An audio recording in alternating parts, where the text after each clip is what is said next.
goatee, right? Make mine look a little more fuller and real.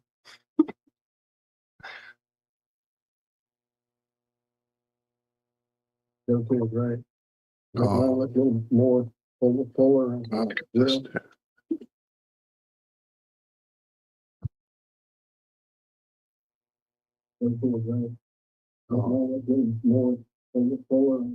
This is Michael Tyson. You probably know me better as Iron Mike, but I don't go by Iron Mike no more because I used to be a monster. I'm a different person now. I'm all about happiness. But what is happiness? I'll tell you what happiness is. Every time I listen to my favorite show, Ironrealmmedia.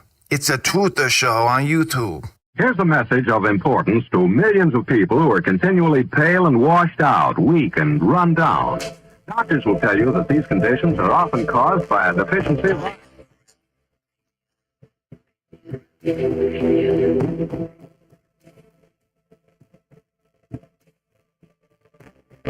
the iron you need to keep you physically fit and mentally alert.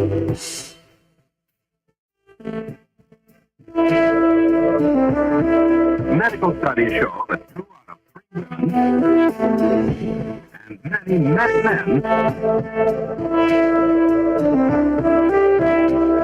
lack the daily iron your body requires, in a form your body can easily use and put to work.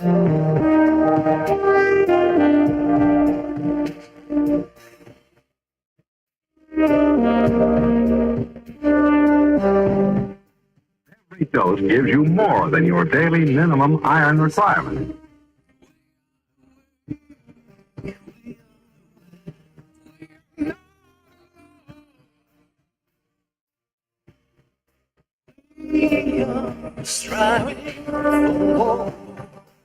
So if you're not getting the iron your body needs,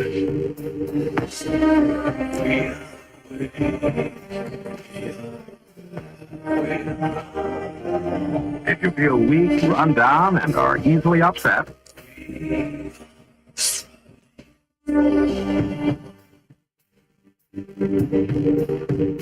start taking iron. Say.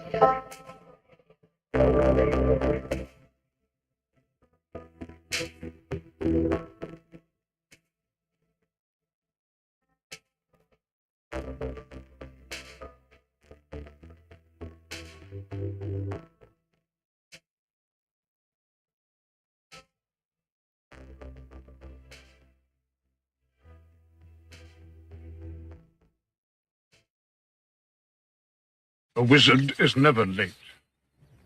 Nor is he early. He arrives precisely when he means to. Ponderous, fucking ponderous. And a happy Friday to you all. Welcome to a super laid back edition. I mean, as opposed to what? I don't know. We're all pretty fucking laid back around here. I like to get a lot of good curse words in that first 30 seconds. The YouTube algorithms love those curse words coming right out of the fucking gate. What are they going to do? Limit our reach? But welcome to Have No Sphere, boy. It's an exciting Friday. Yeah, not much going on. I had a CT scan today. I had to go get my heart looked at through some tomography. So that's a thing. Took about 15 minutes, so that was cool. But I still ended up leaving work early, regardless, just because I wanted to come home and do stuff that I didn't get done. Funny how that works. But we're here now. And we can say hello to at least the gents. Cami's going to take the night off. She thought, you bastards aren't doing anything anyway. I think I'd rather go watch paint dry than sit and listen to you bastards talk. So she's taking the night off, which I can appreciate. So we'll just jump in and say hello to Mr. Walter Johnson.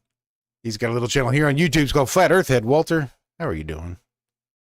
I'm great. This is fine. Everything's fine. You're the cat there, right? We're good. So we're clear. Yeah, I'm the cat. I am the cat. That's me. Hi. I can't wave, though. My arms don't work. We're playing with some of the Zoom stuff, and I found that.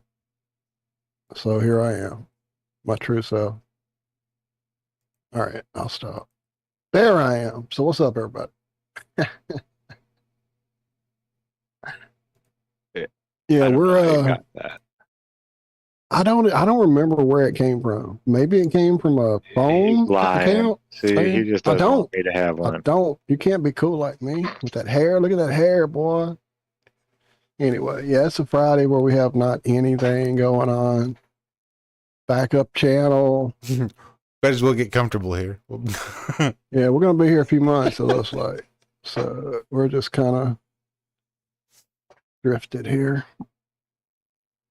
I mean, it's not that people won't come on when we're on the backup channel. It's just, I mean, come on. I love the 100 people that watch us on the backup channel. Don't get me wrong. Right. No, it's awesome. It's just there's not as many there as we Right. have normally. We can usually get 300 or 400 or 500 people on the Mhm. channel. Yeah. Yeah. Big shout out to Karen So B. it's all. What's up, Karen? Hey, Karen B.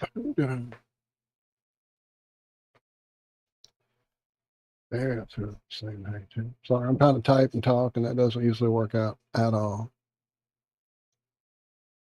Yeah, I saw Squatch. Sis in the house. Oh, Mojo. That's what I saw pop in. What's up, Mojo? Anyway. But yeah, how was your day, Zachary?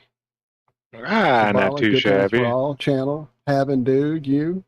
I didn't sleep too well last night. Hank woke me up at like midnight. And then after that, it was like one of those every 15-minute to half hour, you just wake up, and I was worried about missing the show.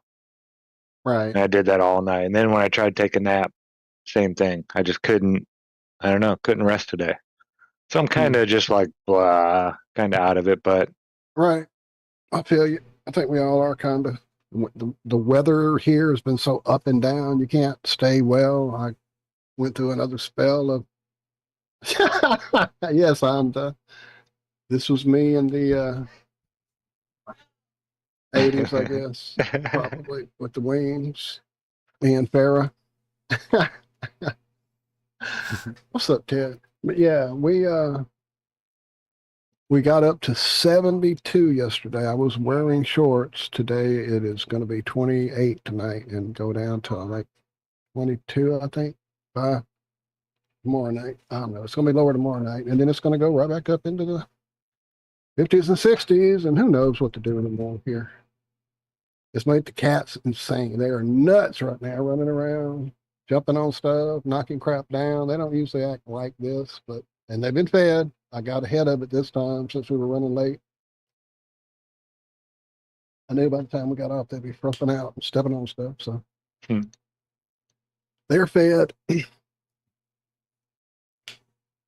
But yeah, the cats have survived outside and on our porch. I've got it heated out there for them, and they have access to come in and out. So it all works out for now. Good deal. Michelle was already talking about bringing the small kitten from outside in here, though. So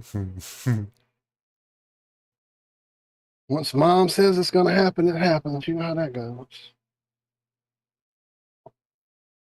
Oh, man.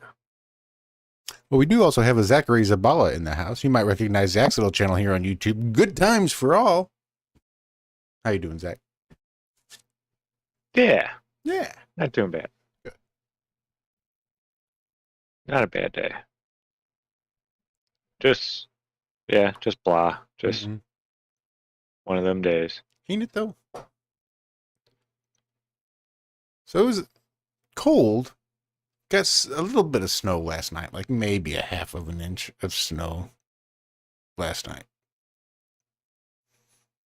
Then it just got cold, cleared up a little bit. And I'm not sure what it's going to do tomorrow, but then Sunday it's supposed to start raining. And the temperature drops a whole bunch. And we have like 6 hours of freezing rain. So that should be fun. Nothing like inches and inches of ice built up around the power lines. Yeah, that's my favorite. I will say, Walter, that little avatar looks like he's surprised at everything.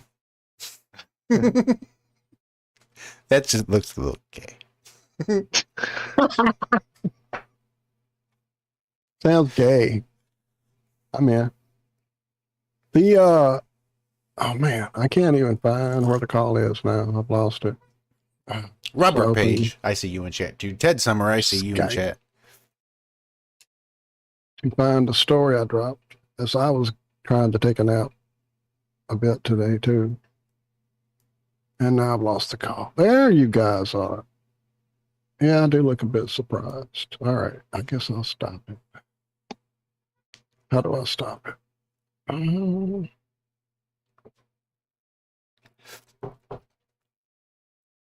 I do not know. So speaking of power outages,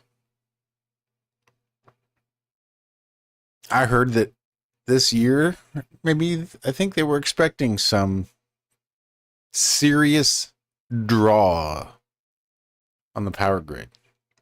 It's been an increasing draw over the last several years.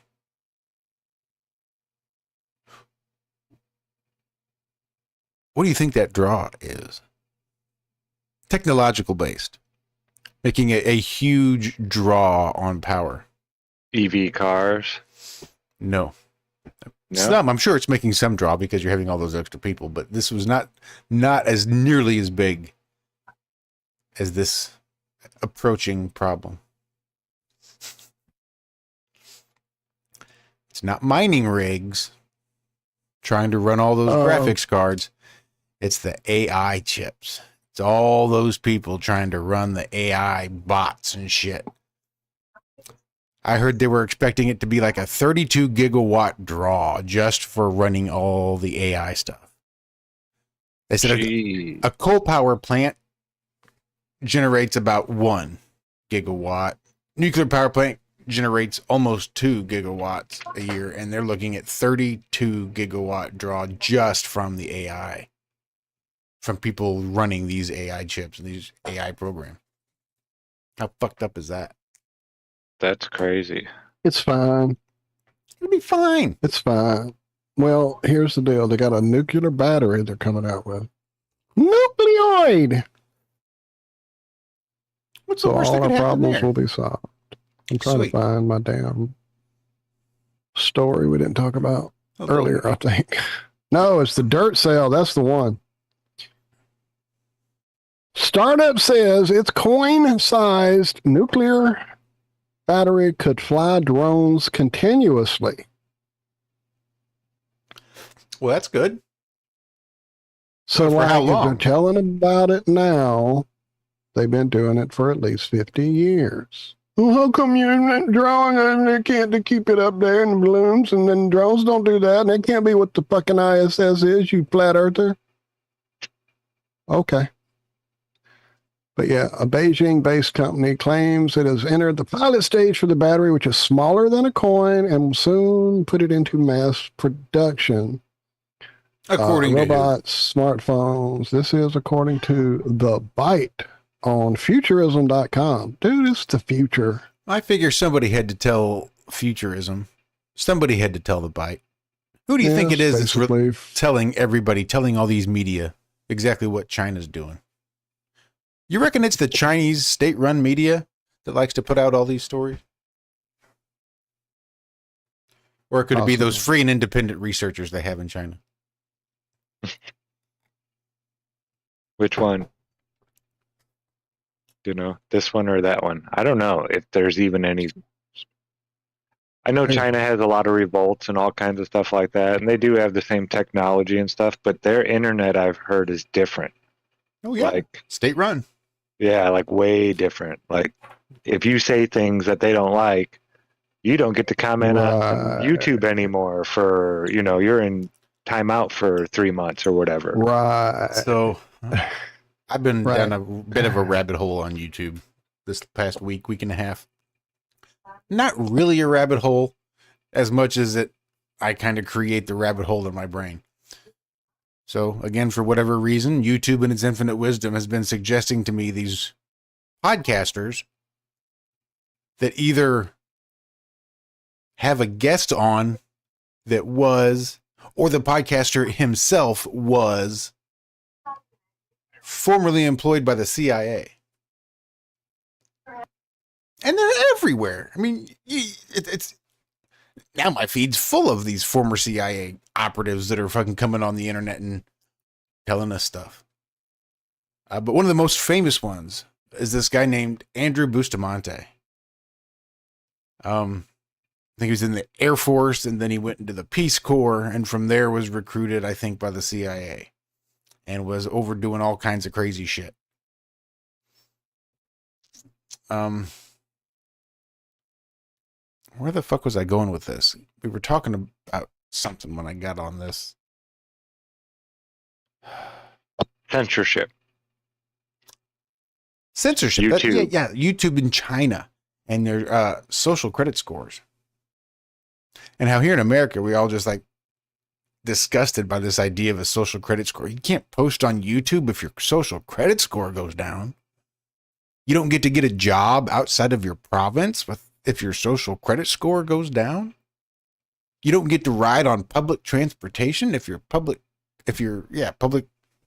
Jesus Christ, if your credit score goes down, now you're fucked. All these little things that you've got to do to maintain your social credit score. Your government-owned crypto money gets turned off if your credit score isn't where you want it to. I mean, your social credit social score. credit, yeah. But we have very similar things here. We have a regular credit score. I mean, we have all these little hoops that we have to jump through, or we just don't get to do the shit that you do otherwise. And he's saying that in China, it's just not that big a deal. It's not like they feel this huge oppression or this huge weight, intimidation bearing down of having to maintain their social credit score. I mean, that's just sort of the way things are. Everything's tied into it. So it's just like people flag-waving idiot fucks in this country that think America is the fucking bee's knees as well. And look at what we're living under. Anyway, sorry. Well, I mean, and he totally gets into this stuff. Yeah, I totally get that because there's so much improvement. But can you name a place better? Anywhere.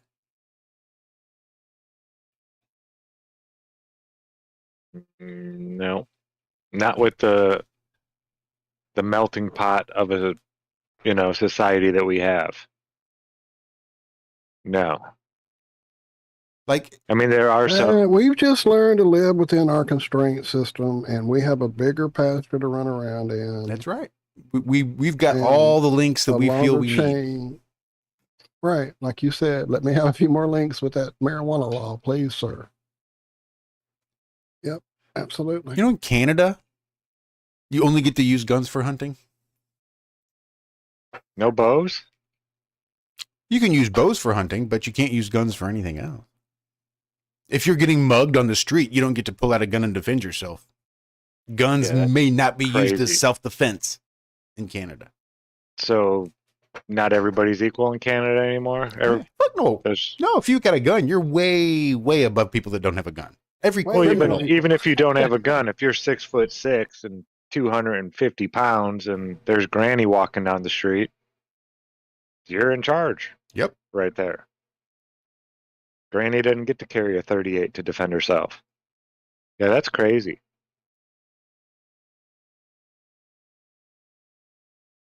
And you see how well this works when they do it in major cities in this country. New York, Chicago, LA. Where's most of the crime happening in this country again? Oh yeah, all these cities that they do this at.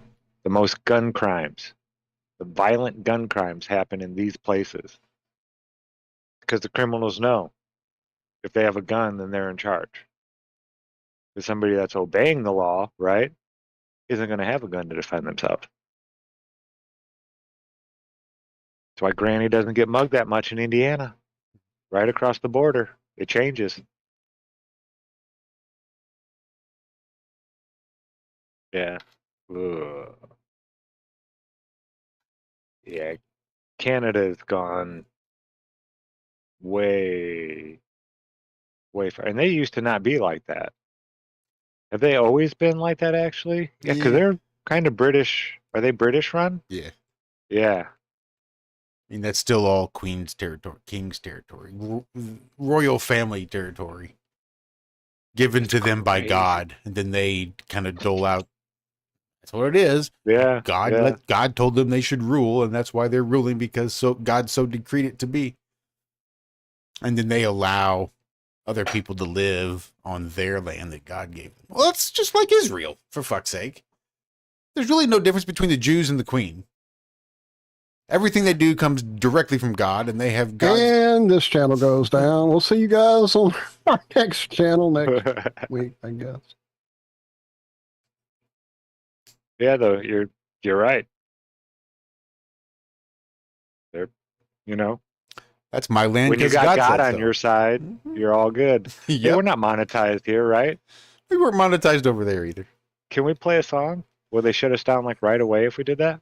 Depends sometimes. Most likely. It's not a It famous happens. song. It's a Bob Dylan song, though. I don't know how Bob is about Oh, that. I guarantee you the captain, the chief of this here realm, he's got a link. It's He should called watch it. With God on Our Side, and it's an awesome song. It talks about, all these different wars that have happened and, and yeah, but that's like the whole thing at the end with God on our side. It's hard to explain it without giving it all away and actually singing it. Talks about the Indians and how it was okay because we had God on our side, Didn't they? And then it talks about World War One and World War Two, and it's okay to go and blow up the Russians next because we have God on our side, and all this kind of stuff like that. Yeah. Didn't the Russians Yeah. have God on their side too? Yeah, exactly. I mean, yeah. Not until there's a sign like that everybody gets to see. Am I going to be like, yep, God's on their side? I'm not just going to take your word for it when you tell me, oh, I'm I'm one of the chosen people. Yeah, you are. Hello, Ashley Claudio. Good to see you. Glad you caught us live. Indeed. Welcome. Speaking of great music, Michelle and I watched a documentary over the last couple of days, I believe on Paramount Plus. They don't pay me. It's just really good. What's it called? I'm sorry, I had to mute up the cat. Willie Nelson and Family. It is about Willie, and it is fucking great. One of the best little things I've seen in a while. Touched me, brought me to tears a couple times. Of course, he was always integral in our family. First concert I ever saw, Willie Nelson. Got to meet him. Wow, that's pretty cool. Yeah, he was fucking amazing, dude, growing up. What was your first concert, Josh? First one I remember, pretty sure it was Crystal Gale. I have a vague memory of falling asleep like on the nasty ground on the seats because I was young. I was little. Well, no, the first one you went to without your parents.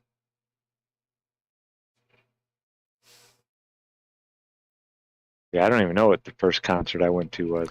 Well, see, Going with parents. I used to work at the second largest country music dance club. So they'd have so you lots had of people acts come coming in. through all the Yeah. time when I was a teenager. Like I saw CDB and Chris Ledoux, and I'm like, George, there's a fucking litany. Again, it was the second biggest in the country.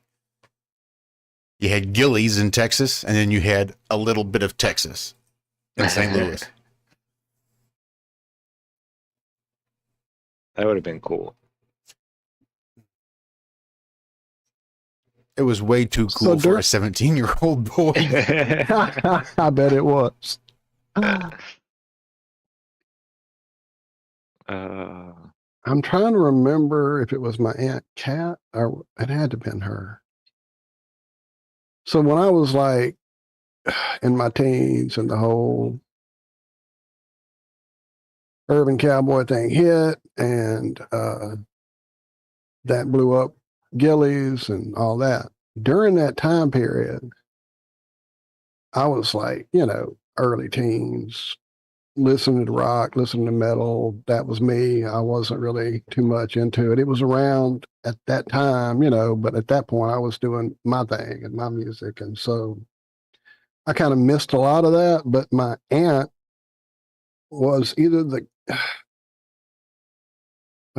president of his fan club, Gilly, or somehow she got to go there at some big event they had because she was whoever she was. And she took like my stepmom and my dad, and they got to meet and hang out and see Gilly. And I believe one of the people from the movie, it wasn't like Travolta was there, but I don't remember exactly. I was, again, not really as excited about it then as I would be now.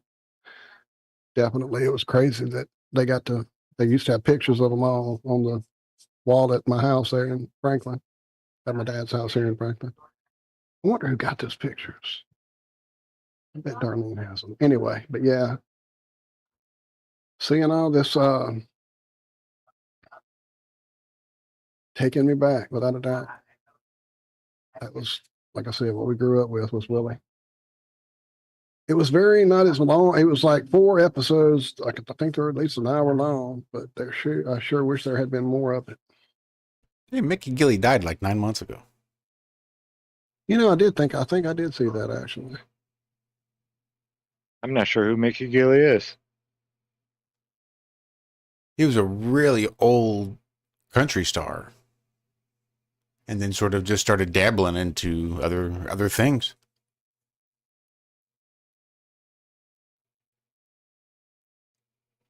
So who was your first concert, Walter? Well, the first one it was, it was Willie. The first one I went to, though, on my own completely without any parents. In fact, my mom's boyfriend that she was dating at the time, because my parents have been, apart for years by that point, took me to the concert to drop me off and let me drive his Trans Am, Camaro, whatever badass ride he had at the time. It was fucking awesome. Telling me to floor it in the curves and all this kind of crazy shit, and I'm driving like that, going to this first concert of my own, and it was Ozzy, or the Diary of a Madman had just come out. And I was infatuated with his guitar player because of all I could hear him doing on that album that I had just got about 2 weeks before this. And dude, that sealed it that I had to play guitar, watching him play his solo that you can hear on the live tribute album. And then about 2 weeks later, she came in. That guy you saw, the singer, he got killed in a plane crash. Blah blah blah. And I'm like, no, what? Turns out it was even worse. It was Randy that had died. Probably so Ozzy could continue and be the man he is today. But that's just because I'm a conspiracy nut, I'm pretty sure.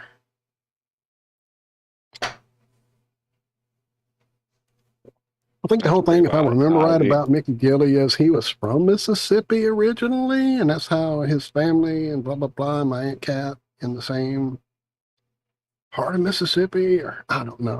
It's been a long time. I'd have to find the story out from her. Yeah, he was born in Natchez, Mississippi. There you go. 1930s. He was a cousin of Jerry Lee Lewis. Yeah, he was. Wow. And Jimmy Swaggart, which meant Jimmy Swaggart and Jerry Lee Lewis were related, which I thought was really interesting. Right. Absolutely.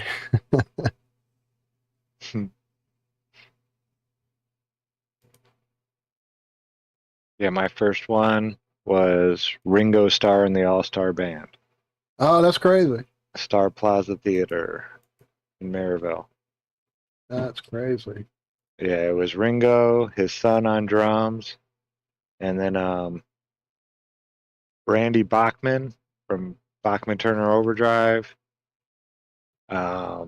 Pete Townsend from The Who. Oh, who was or not Pete Townsend. No, John Entwistle, the bass player. I'm sorry, not Pete Townsend. What? Yeah. Yeah, I got to see John Entwistle. That still makes my brother jealous. He collapsed up on stage and they had to help him off. He wasn't doing good back then. Oh, he was already old by then.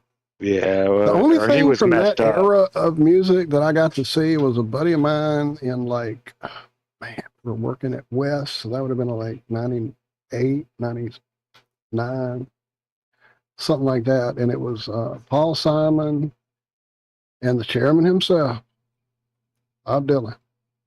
And I was excited to see Paul Simon because, you know, I liked a lot of his stuff growing up, and that was more my area. I didn't really get into Dylan as much.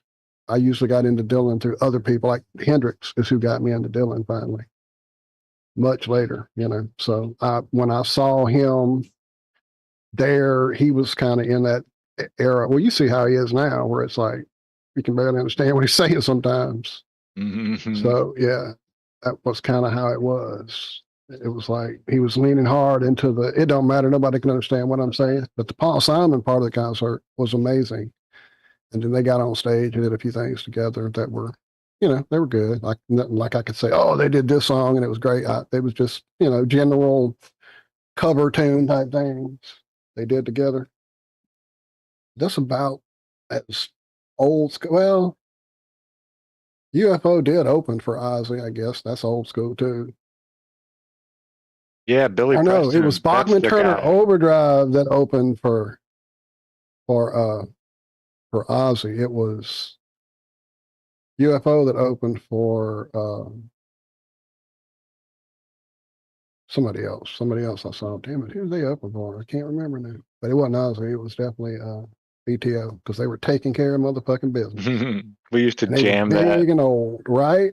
on the way to the YMCA where my mom worked. We'd go there before school, even for the before school program, and we would jam "Taking Care of Business" and "Let It Ride." Those were our two Oh songs yeah. that would get us going for, get the blood pumping, and we'd be just wailing away. Yeah, that was fun. Good times. So yeah, it was Ringo, John Entwistle, Billy Preston on keyboards. That was Oh pretty what? cool seeing Billy Yeah, Preston. Yeah, Mark Farner. I don't know who that yeah, is. I do. Oh, he was in Grand Funk. Okay, and then Randy Bachman, Felix Cavallari, the Young Rascals.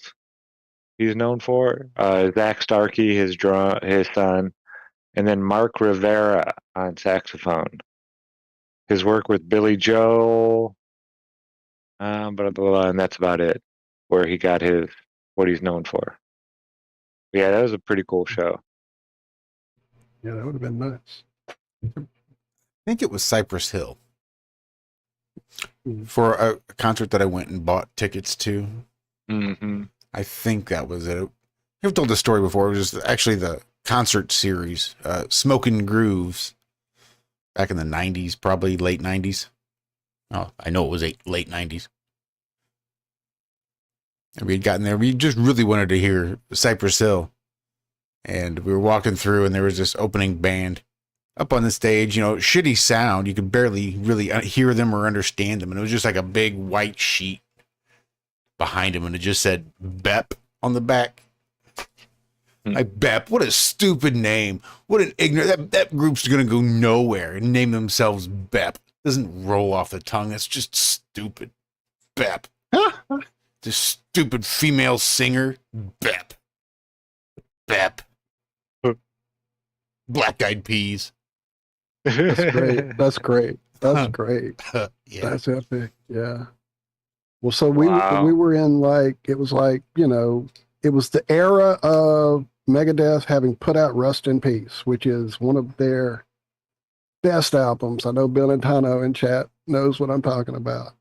So Rust in Peace was out. So it was that band, Marty Friedman on guitar. I'm getting chills just talking about him. He's fucking phenomenal. They still had, damn it, the guitar. I mean, the bass player, David Elfison, was on the bass, and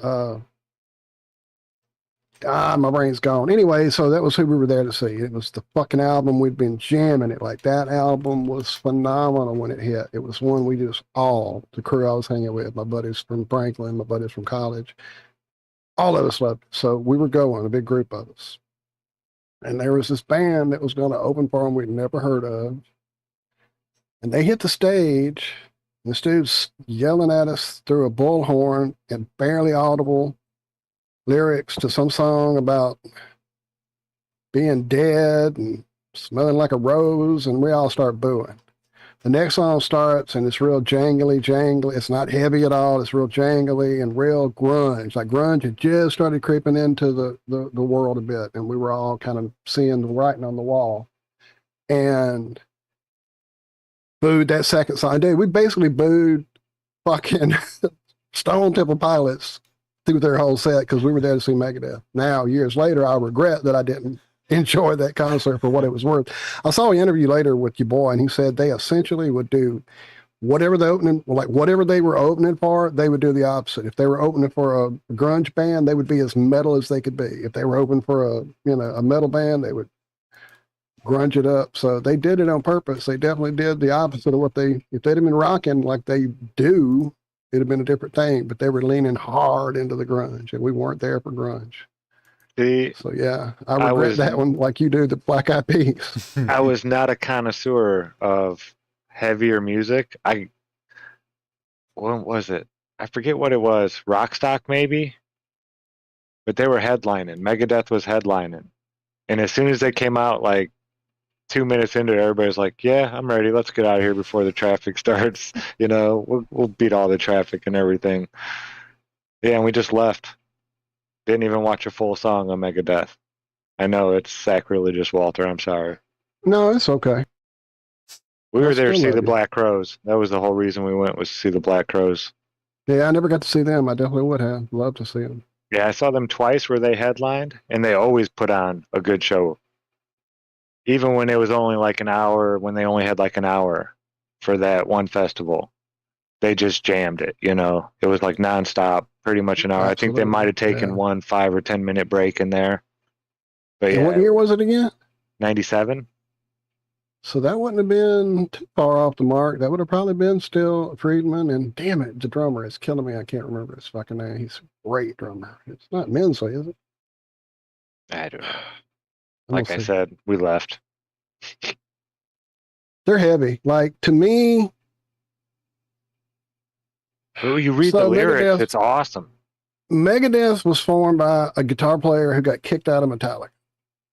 So that's where it started, with him saying, okay, Metallica, I'll show you that I can be the bigger band, the heavier band, the more impressive band. And dude, Eric Kretz, note for note, they fucking destroyed Metallica. Metallica, especially later on, because they hadn't stopped doing what they do. And Metallica started sucking Satan's cock and load. Here's a load in your mouth. Here's another reload in your mouth. I mean, it was the most horrible music ever. Eyeliner on fucking Lars Ulrich, dude. Black, the one they got famous for, wasn't even the same. No, it wasn't. No. So they said they'd never suck Radio's dick. They did. Sorry, I'm being ugly, but they pissed me off. They were my favorite band. Them and, to me, Megadeth and Metallica were both top. And then Metallica said, no, we're going to start being radio music. And here we go. And that's what they did. And that was about the time that Megadeth put out Countdown to Extinction. It's like, what? We'll show you, motherfuckers. So, yeah, they didn't stop. Yeah, and, funny. It's almost like metal jazz, truly. There's so many time changes and intricate riffs and trying to learn it by ear. It was like the hardest stuff I ever figured out on guitar was that Rest in Peace album. And the one before it. So Far, So Good, So What? Oh my God. So good. Yeah, I didn't respect him till later. Like you said, I'm big on all that. Right, kind well, of like stuff, me the with rhythm changes. SDP, I had no clue what I was watching at the time. They were just aggravating us, so we were there to see Megadeth. So just like y'all did with Megadeth. Who was awesome live? Probably the best person at that Rockstock was that band from Australia, Silverchair. Do you remember them, Josh? Walt, you might. Do you know them? Oh, fuck yeah, dude. Okay. I wasn't sure if you, because they were real, part of the alternative grunge scene. But yeah, dude, Silverchair, and they were only 17 years old. But dude, they fucking jammed live. I was impressed. Yeah, I would have liked to have seen that. Just to get it out there, I was right. It was Nick Menza on the Rest in Peace album. I thought that was who it was. Check him. If you don't know him as a drummer, just go look him up and watch him do a few things on YouTube by himself. He is nuts good. I saw Rob Thomas at the Murat Theater or Murat. I don't know what it was called. Murat, I think. It was an old Right? building, real old building. It only had like Oh, maybe y'all, 2,000 seats, and it that's was what's all up. seats, no standing room. There was no like mosh pit or anything. And he was getting pissed off because people weren't getting into it enough. He was like, if you guys don't want me to play, I'll just pack up and get the fuck out of here. You guys better start making some noise. Blah, blah, blah, blah. But that was probably the coolest show as far as like a show in front of you. Right. I mean, the So music. now, am I right? Remember Silverchair? That was the young guys, right? Yeah. Super young. Super in their young teens from when it was like, Australia. Yeah, 16 when they got big. tomorrow, gotta wait to that song. Yeah. Yeah. All right, watch out, y'all. I'm getting cats on the keyboard. If I disappear, that's what's happening. Hey, buddy, you being good?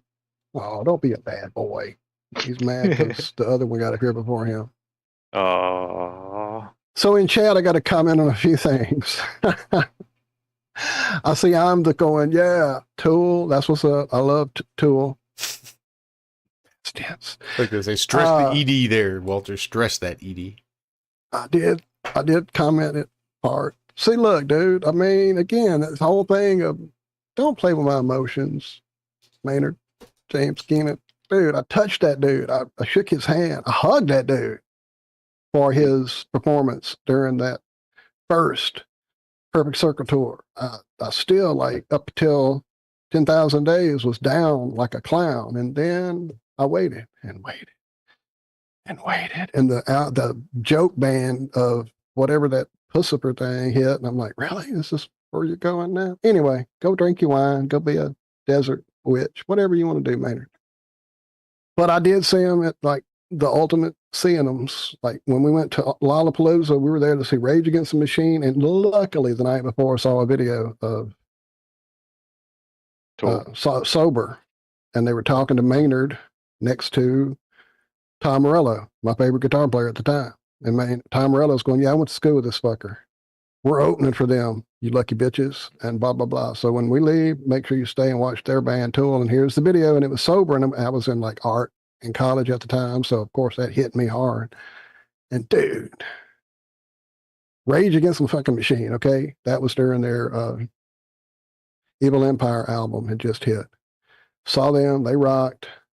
Frickin' waited for the next band to come on. Yeah, that was what, 98, I think? No, this was like 92, 93. Like when Evil Empire came out? Whatever year Evil Empire came out. Yeah, it was like maybe 94, maybe something like that. Let me go see. I don't know that. Let me go see. 96. Yeah, it was later than I thought. There you go. So it was later than I thought. But they were amazing. Like, oh yeah, I saw Rage. They were Aragon Ballroom in Chicago. Well, yeah, well, they were great. No, I'm saying Tool. We didn't know what to expect. Oh, and Tool. then this creature came out and hit the fucking creature with this, like, he was creeping, yelling and singing. The singing was what hit you. And then he would scream from the bottom of his soul and you would feel, it was like, what is happening?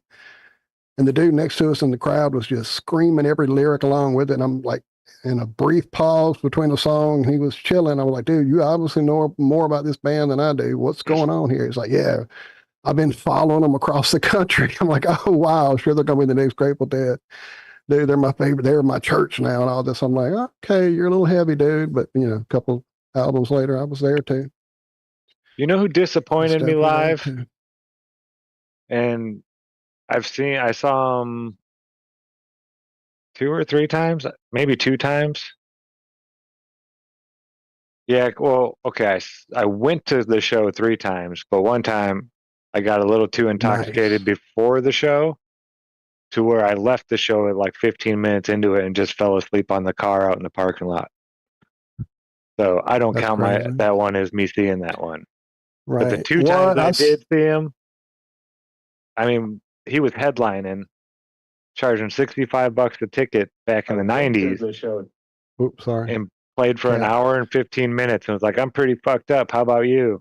And then left. I was like, what? Are you serious? Yeah, I was kind of pissed about that one. And the other time I saw him, it wasn't bad, but again, it was like an hour and a half. I was like, Tom, what Look, are you real doing, quick, man? I see Karen B saying she saw Tool play second at Lollapalooza 1 or 2. I think that was the first one because we were there watching what was Ice-T's metal band? Damn it. Body Count. We were there to see them on the second stage. They were still, that was before they had hit the first stage. They were still on second stage, and there were all these like blow up dolls, like sex dolls, blowed up sex dolls hanging everywhere. And I knew that wasn't related to their stuff. And then somebody near me had said, yeah, this band Tool was on and that was their stuff or whatever. It's like, oh, okay. So they were happening on that stage, but I missed it that year. So that's awesome. You got to see them that early. Of course, seeing Body Count was crazy too. Fucking Ice-T doing metal. Ernie B on guitar. That dude was amazing. There was another Lollapalooza thing though. What was it I saw up above? Oh, I saw Alice in Chains. So the year they were doing the I wanted Lollapalooza to see tour Alice in was for Chains. Dirt. Yeah, And so that's the one I Dirt, wanted to see too. right. And we were all into it. We were ready. And so I can't remember everybody there that year, but the light went down and that lights came up, and there's Lane Staley in like this suit, like tailored, immaculate suit, not anything you would ever thought he'd be wearing. Mhm. And so he starts singing Damn That River, first song. Wow.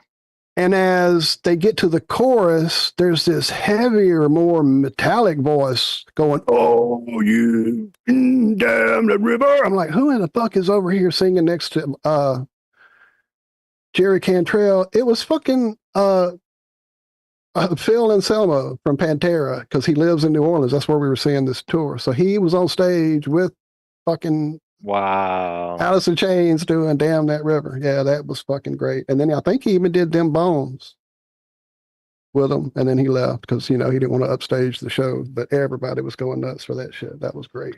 Steve Miller put on an awesome show. Okay, I was on LSD at the time. And it was Right. it was like it was made for that. I had never, and I'd been to a couple other concerts on LSD, and they were nothing like this. It was laser light shows and all this stuff streaming on these balls. They weren't like mirror balls. They were just a regular looking ball that it was just plain white. But then they would shine stuff on it, and it did crazy things. Yeah, that was a very cool show. I think that was like 98 or 99. And that was at the Star Plaza too. It was kind of like a hotel / theater / they had the indoor pool with the bar there. And Oh, wow, that's crazy. yeah, that was like right down, not too far from.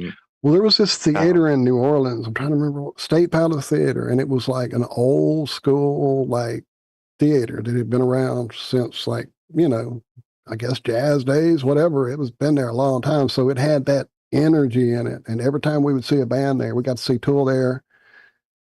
We got to see, when Tool was there, they had Tomahawk open for him, which was one of Mike Patton's bands, which was crazy. He came dressed as a cop and pissed everybody off in the crowd. That was nuts.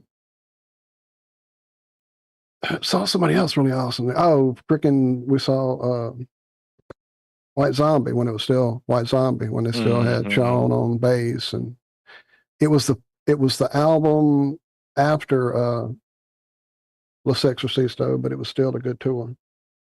Man, we saw who else there? Ministry. That was nuts seeing them there, because that was during their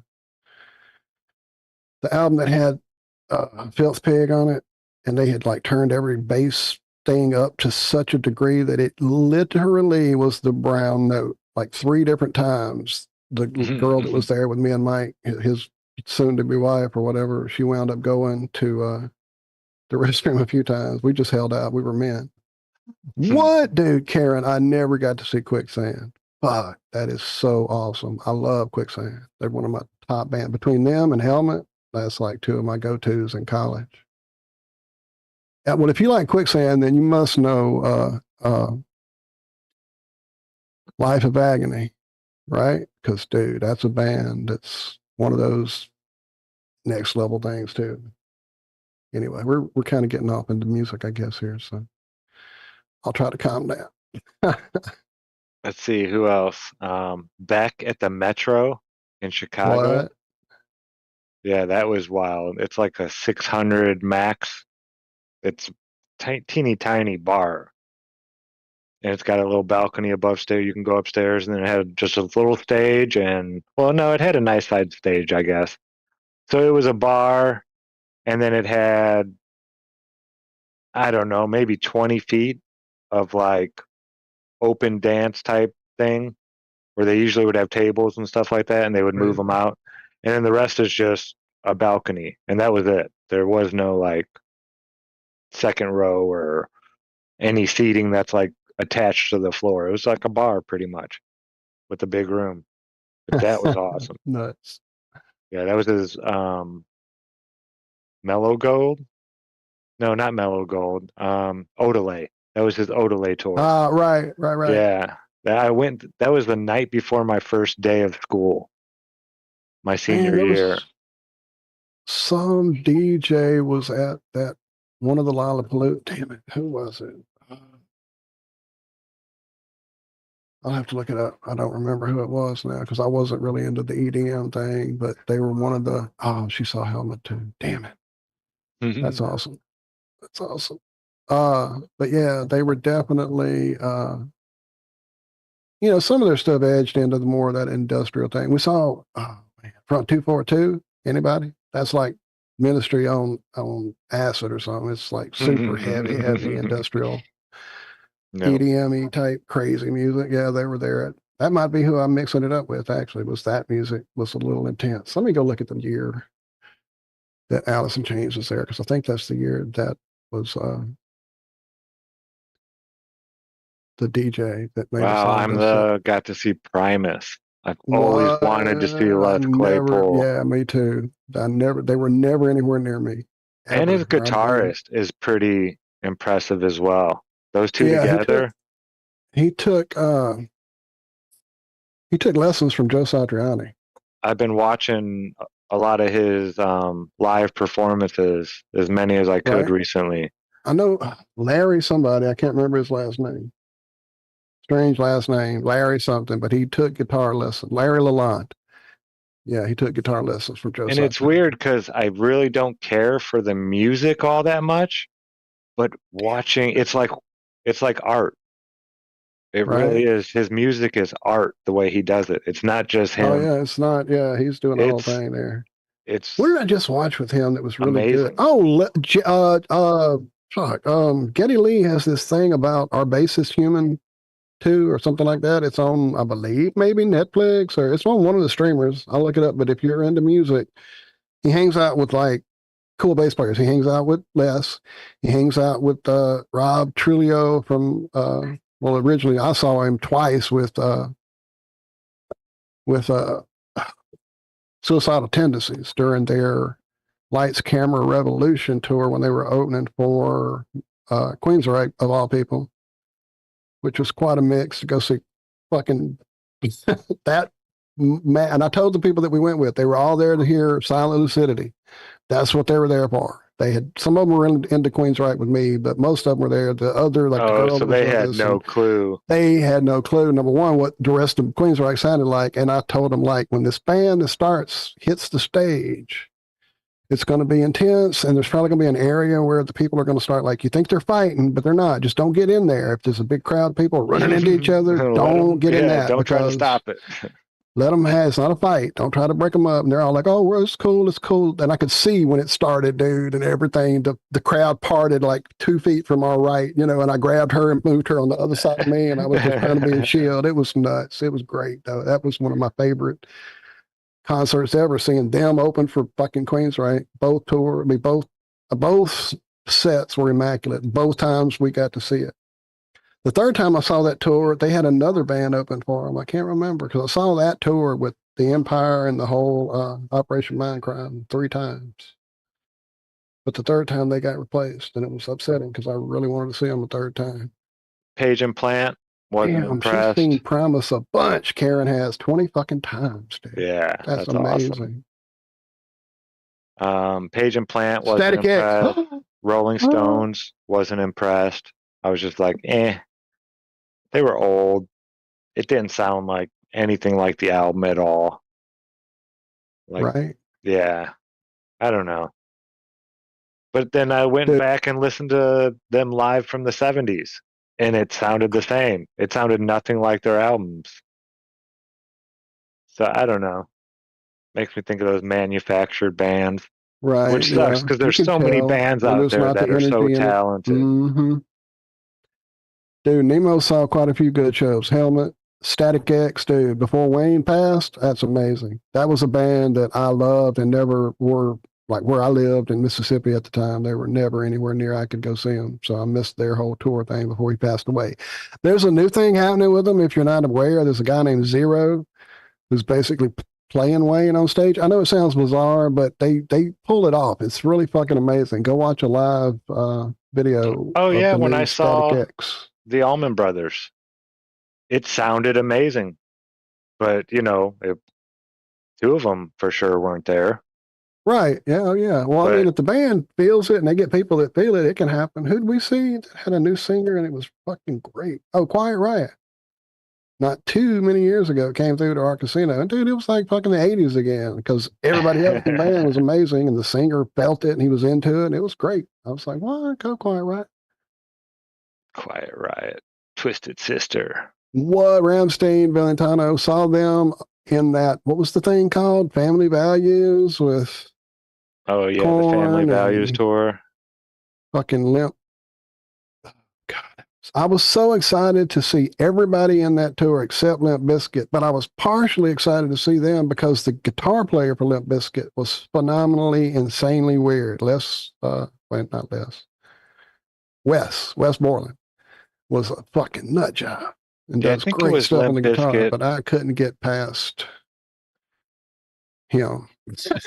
They were at Couldn't something get I was past at it. on a third stage, and my buddy was there to see him because his cousin was a roadie or something like that, and that was like the whole reason he wanted us to go see this band that his cousin was working with or something like that. And it was okay. It wasn't my type of music back then. But yeah, Limp Bizkit, yeah, it still wasn't my type of music, really. I never really got into them.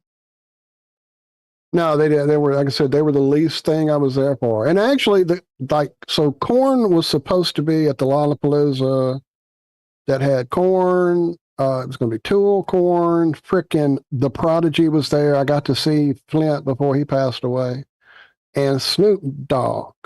Dude, what a fucking weird lineup to go see. And so on the way, we're driving from where we live here in Franklin. We were driving over to Dallas because that was the closest we could go see fucking Korn. Because they had just put out their second album, Life is Peachy. And like, dude, there were so many great songs on that. I was into it all. We were all into it. We were excited. I'd seen Tool twice by that time.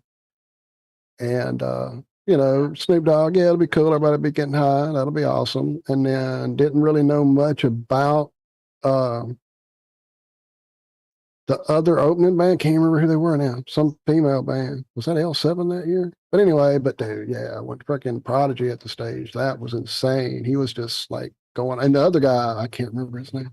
But anyway, yeah, that was a great, great tour. But on the way, we found out Korn wasn't going to be there because Monkey, I think, got meningitis or some shit.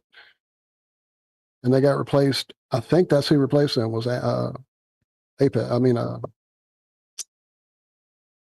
Flint and the crew. I'm looking at something else on my thing here. I was trying to find a song to share with everybody in chat. If you haven't seen this band, hang on. You know who was awesome in concert was Sammy Kershaw. I went with this chick. She wanted to see Leanne Rimes. When I saw her when she was like 15 years old, she was singing mostly Whitney Houston songs. So that's got to have been right when she came out. She came out when she was like 15. Yeah. Yeah, it was early in her career. Like her first tour. She wanted to see her. But yeah, she played with Sammy Kershaw And he was actually a great. I didn't know any of the songs, but it was like, you know, it was entertaining. He had a lot of energy and just the crowd was into it. And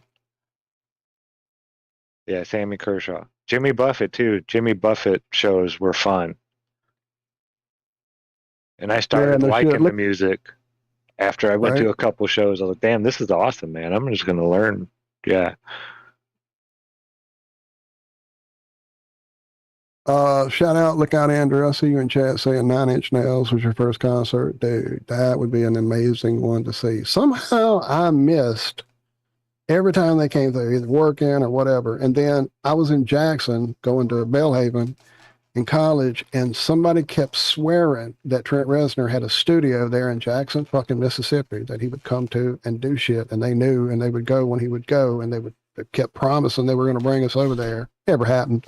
Don't know if that was a real thing or not. I just can't imagine why fucking Reznor would be hanging out in Jackson, Mississippi. But It's like those little never got to weird see him. fucking Flat tire. Sun Studios. Like such a specific sound comes out of that studio that's where people go that want that sound. I think there's little studios like that all over the country. Little like hole in the wall out in the middle of fucking woods. Somebody just built this studio and the fucking gear he's got in it and the shit they do, that's the sound they want, and that's where they go to do it. It's nuts. Or even just like out in the woods where it's away from people, so they can like spend 3 weeks out there and focus on their shit. Yeah, who did? Oh, I just watched a thing about that. Some guy bought an island to record music. Oh, who was it? What a douchebag. But he would bring people out to the island. You could and like then rent they the could work- recording studio, fucker. Well, he built his recording studio out there so people could get away from, you know, everything and just focus on their music. Not be bothered all the time. Gosh, I forget who. It was somebody who made some big albums. I was gonna build a recording studio too, but couldn't afford to buy a fucking island. Yeah, this was somebody who had already, you know, made it. Oh, who did he record? I forget. There's a bunch of different bands that played there. I watched some documentary on it. I'll have to find that. I'm loving Karen's story in chat about her and a friend of hers seeing Limp Bizkit before they were really big, and Durst hitting on her friend, trying to get them to go on the bus. Good thing they weren't great. big yet. Okay. They didn't go. Annie had shitty tattoos.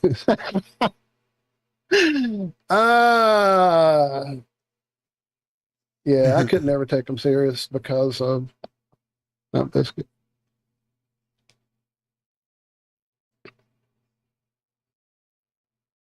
Isn't someone doing a soft landing on the moon tonight or the next few days? I believe you. I do believe you. I just saw a time-lapse animation of the ISS being assembled. That's all you'll see ever. Too.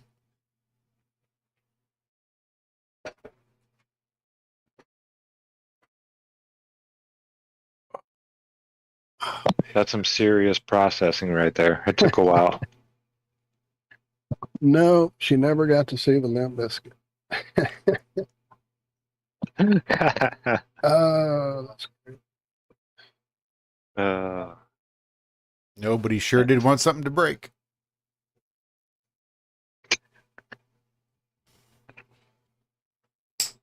You're bad, Josh. I'm not seeing. Let me try a different search. Wait. And then I've been to like, I don't know, 80 to 100 shows of bands you'd probably never heard of, like The Recipe, Appalachian Bluegrass out of West Virginia. Man, those hippie chicks were wild. That's all I'll say about that. Just in, Japan becomes the latest country to land on the moon. 3 hours ago, a Japanese robotic spacecraft successfully set down on the moon, but its solar powers were not generating enough power which will cut the length of time it will be able to operate to just a few hours. Darn the luck. I thought it was like a transformer too. It was supposed to get up there and like shapeshift or do some shit. But yeah, they Yes, did it Stephen, 3 hours ago. that's right. 6 hours ago. I don't know. Little people, not. Let's be careful here. Oh, yeah, you had to start out saying it. Oh, what a guy. There goes the backup channel. Thanks, Steven. Right, thanks. Mm. That was his Transformers impression.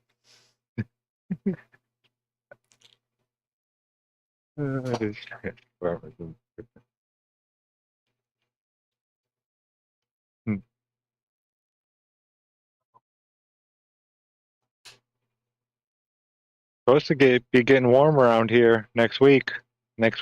Oh, speaking of, I'm glad you said that. Sorry, I need to check my temperature and I let my pipes freeze. I saw 68 degrees next Friday. Now that's a ways away, and I don't give them a whole lot of, credence in what they're saying on things that are going to happen in a week. Zack. Yes. Hey, Zack. Go fuck yourself.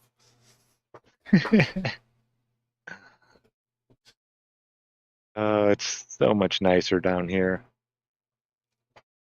than it is up there in Indiana, Right. weather-wise. So much nicer.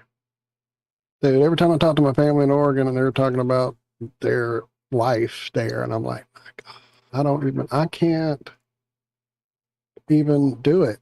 I just couldn't move there and be in that all the time.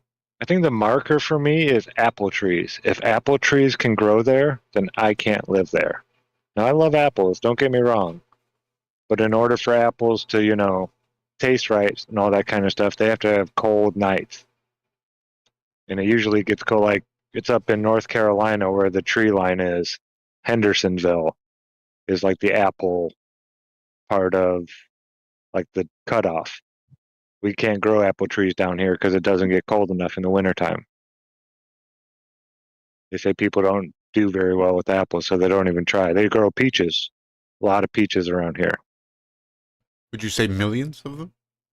Oh, millions of peaches. Not for Do they free, though. Put them in a can? Probably. By a man? Oh, who is that?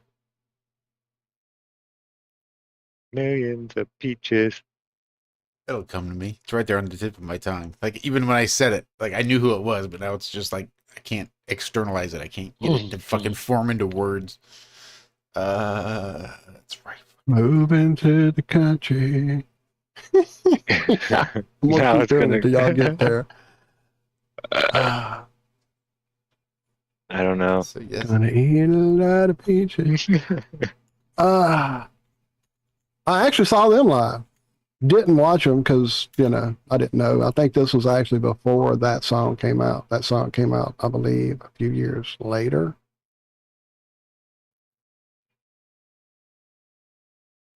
Maybe. I'm not sure. But anyway, they were in a, I think it was Jägermeister put together a tour. I'm going to say 2001, maybe.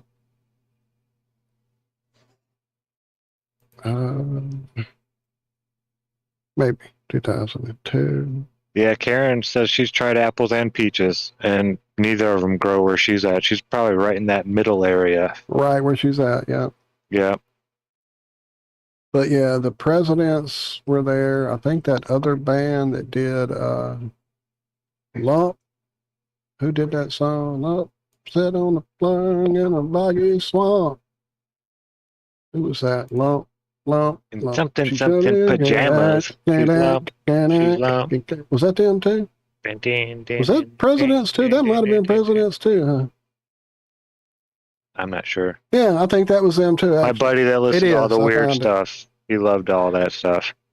Well, they were there. It was another kind of off band. Was it Taproot? No, it wasn't Taproot. It was Saliva, maybe? Yeah, Saliva at the end of the rap metal days, and the band I was there to see, Alter Bridge, for their first tour, which was fucking great. We all found out Miles could play guitar at the same time, because he didn't play on their first album. He didn't play till their second album. They found out on tour, he's in the room warming up, and Mark's like, dude, what in the hell? How are you doing that? Why aren't you doing that on our album? So, yeah. That's wild. Presidents of the United States of America law is indeed them. I thought it might be. What about Ween? Did you ever listen to Ween? I did. Chocolate and Cheese album? Sweater and something else. Hash pipe. That's them, right? No. No. I forget who that is. I may not know who Ween is. Then. They did push. That's what I think of. They did Push a Little Daisies, that weird, stupid song. Push a little daisies and make them come. I may not have ever listened to Beavis and Butthead sang that one, and it kind of put them on the map.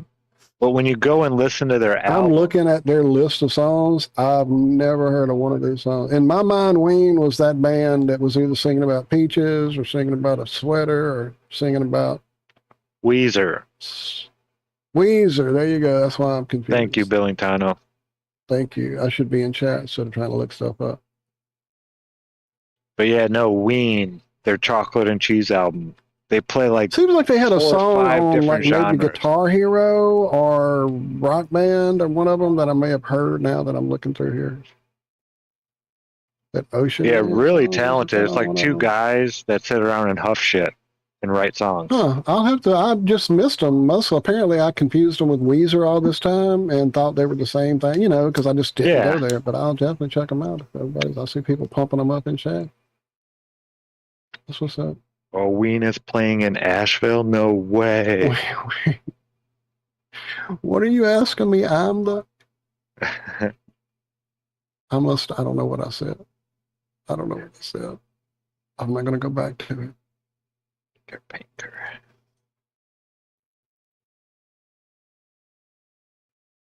So Karen, I ordered rollerblades. Oh my God. We love you, Zack. To go rollerblade. Yeah. It felt good. It was good exercise, and we're going to be doing it every week now. Yeah. That's crazy. I was still going backwards fast and crossing over backwards. I was getting ready to try the 360, and I was like, you know what? No. You're going to get some fluorescent Lycra shorts and maybe some like day glow windbreakers? No, what I really would like would be a big, huge, baggy pair of corduroys like I used to have. Oh, man. My thing was always Xanadu. Xanadu came out at the right time. We still had access to a skating rink. And I mean, come on, man, Xanadu. There was that one song that had like the Tubes playing rock and Olivia Newton-John and two other ladies doing like the that kind of music from the 20s, and they mixed it up, and that shit was fucking that is on a CD in my car right now, that song. In fact, we may play that Monday on our show. Josh, put that in there. Xanadu, I got some dancing to do. What's What up, was that guy's name? Django Reinhardt? What, dude? Willie was talking about. Willie was influenced by Django. That's why he has the guitar he has. That's why he has Trigger. I never knew this. He was influenced by Django because of his ability to play in spite of what the fuck happened to him and that guitar. And so that's why he plays the guitar he plays. Yeah, dude, that blew me away when I found that out.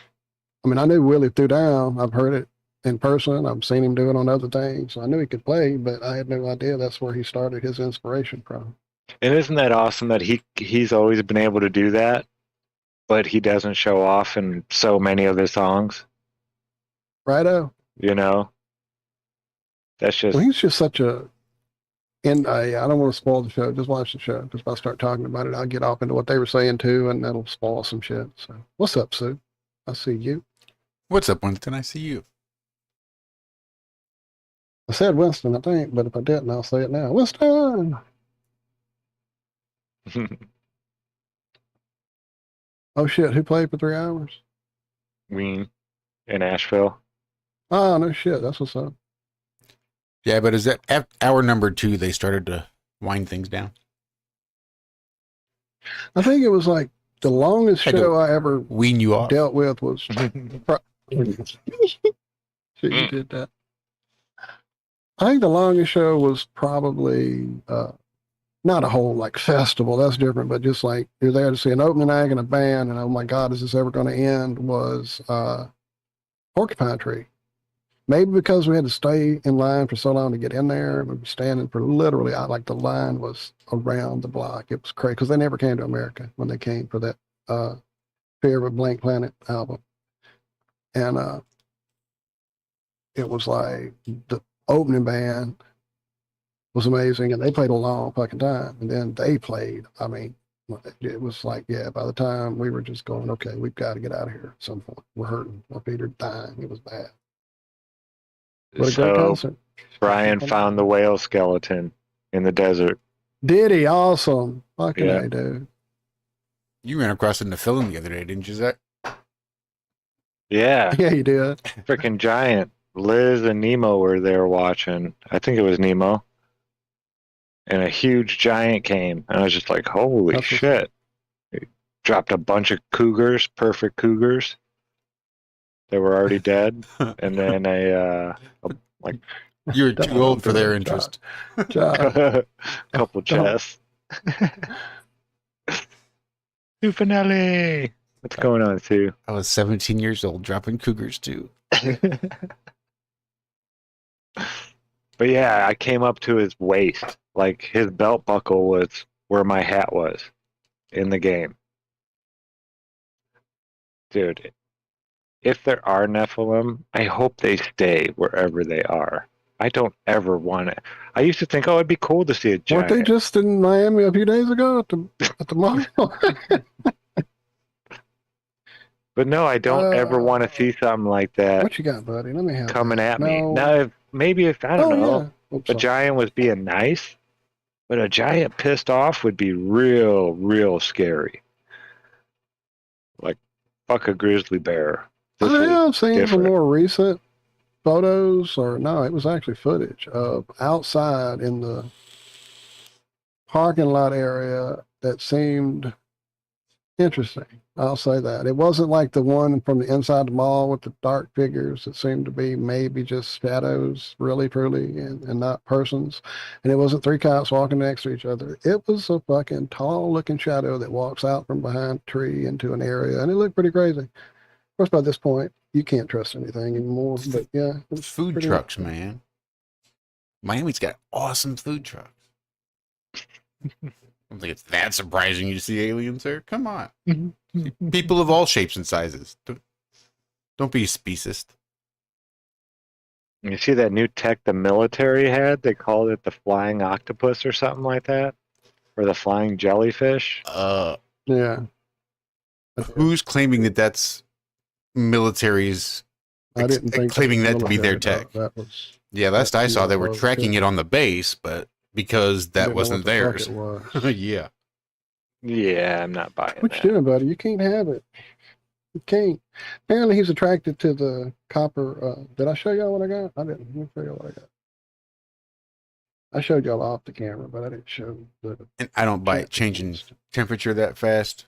There was something weird going on there. Yeah, you saw that? How it changed fast like that? Yeah, that was nuts. Damn it. How do I get back to this call? Bender, get off the keyboard, buddy. No, you can't. He likes it. He's trying to get it. You can't have it now.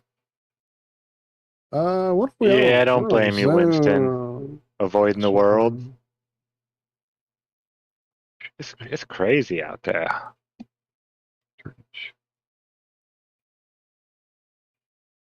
But, you know, it's crazy on all the little boxes. But then you go out in the real world, and it's really not that crazy around here at all. I don't see anything happening crazy in, you know, the real world. When I go to the store, when I go, run here or there and do all that stuff. Oh, nice. Is that backwards? Yes. I figured it was. Okay, what it says is Spirit Hunter. And when we open it, this is what I got for my birthday from the show. Nice. They've Divining rod. Yeah, they've got little spinners here. Mm-hmm. They swing quite freely, but as you see, Bender loves them. He's He's going to get some, Dad. Yeah, that's pretty cool.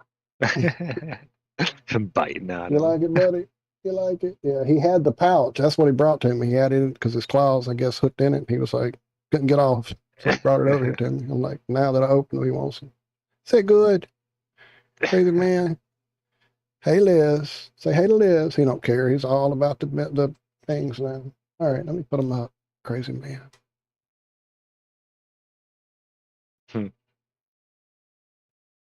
Kitty.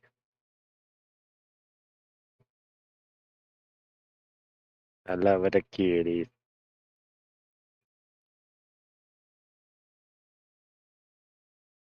Yeah, Minion's getting shaggy. I can't wait for this warm weather to come. He needs to be brushed like multiple times daily with all Yeah, this so long does Spot, hair. big time. Spot and Bender. I also got this. It's backwards. Oh, nice. I don't know how to change that, but Zack knows this book well.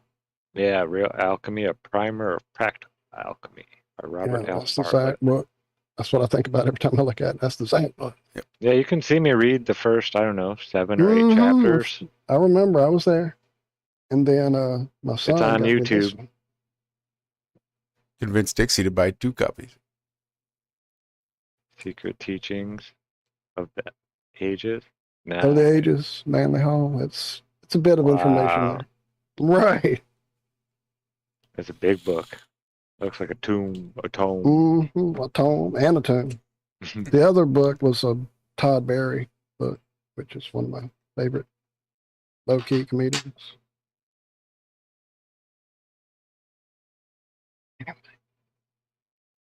And I saw the birthday wishes. Thank you guys there on Telegram. I still haven't gone to Facebook, and I feel terrible if somebody wished me happy birthday there. Thank you. I had trouble with it on my phone, like it logged me out at some point, and I don't remember my password. And when I tried to do the reset thing, it was trying to log me out of devices everywhere else. And I was just like, if I do this, I'll never get back into my Facebook again because they'll start wanting me to do a fucking license or some stupid shit. And I ain't doing that. So I just quit before I got locked out completely. But that means I've not been on it here on my computer either. So my apologies to everyone that may have wished. And you may not have. And that's fine too. It's just another corporation formation day. If you ever get into fiction writing, Walter, there's an author called Greg Isles.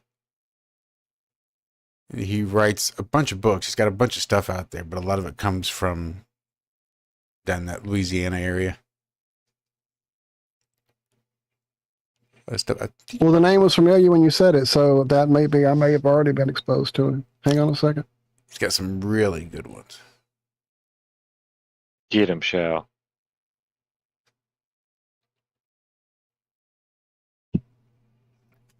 Yeah, I need to start reading again. Me too.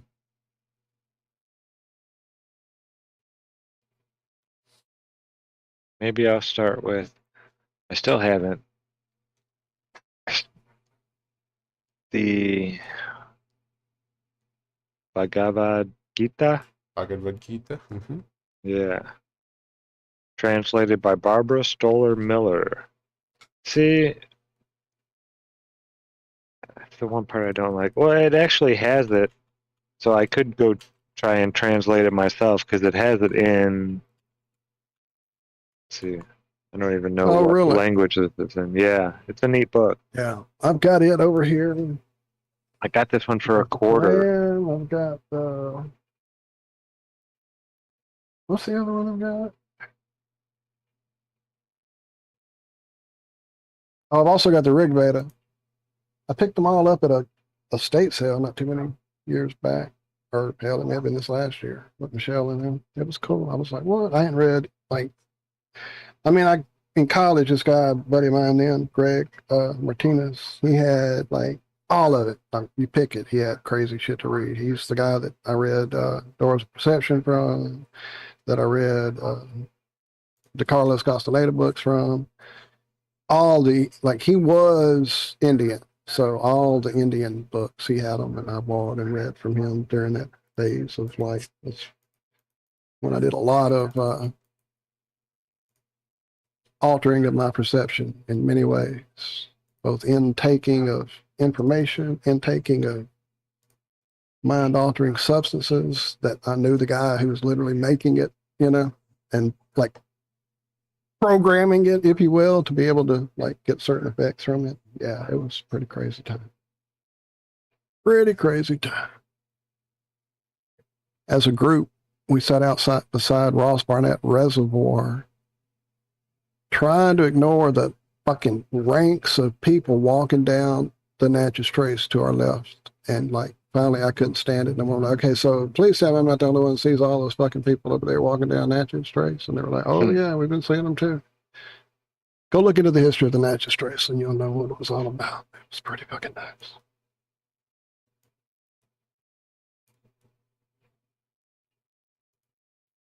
That's crazy.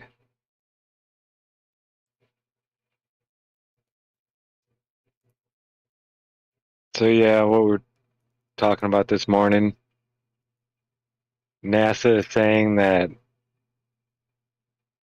it's a race between them and China, and whoever gets there first gets to determine whether or not it's going to be, what was the word they used? Transparent about what they're doing up there. So if China beats us to the moon, we can't be transparent. Telling you, Dennis ain't gonna like that shit. I'll stop. What a crock of shit. And they're not supposed to do it till 2030. But we're supposed to be there by 2025 now? They had to bump it back a year. Wah, wah, wah. Yeah, right. Didn't NASA already win? Didn't NASA already win, right? Yeah. That's what they saw. That's what they told him. Hey, buddy.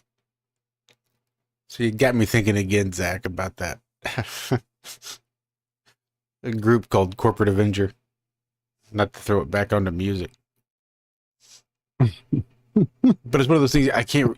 You don't just like open it up and play it in good company. Mm-hmm. And I didn't want to put it out here. So I was just looking up lyrics and found this website, was going through and looking at the lyrics from the album. Just so much crazy stuff. And this is from 2001 when they put this album out. It's crazy thinking how far back that was. That's wild. Look at this justice system. Is there justice in the system, or is it just us in the system? Wow.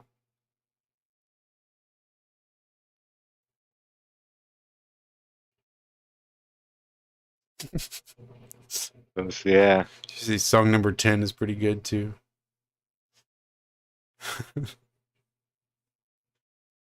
Now, these days, it's not even that shocking of a thing to say.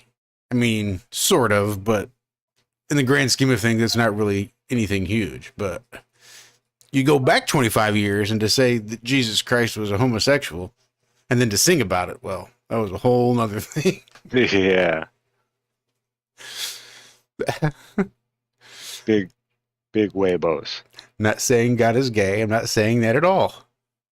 But if Jesus Christ was God and God created all, then Jesus Christ created the homosexual, and there might be a little fag in us all.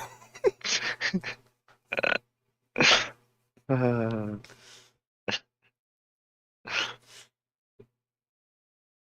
right, folks. We're going to be on our backup channel. No, actually, I'm sure that flies no problem. You Probably can say does. anything you want.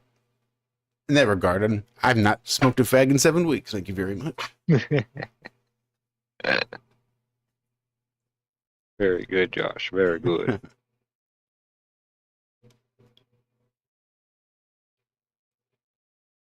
What do you say, Hank? Hank says hi. Gave a wink.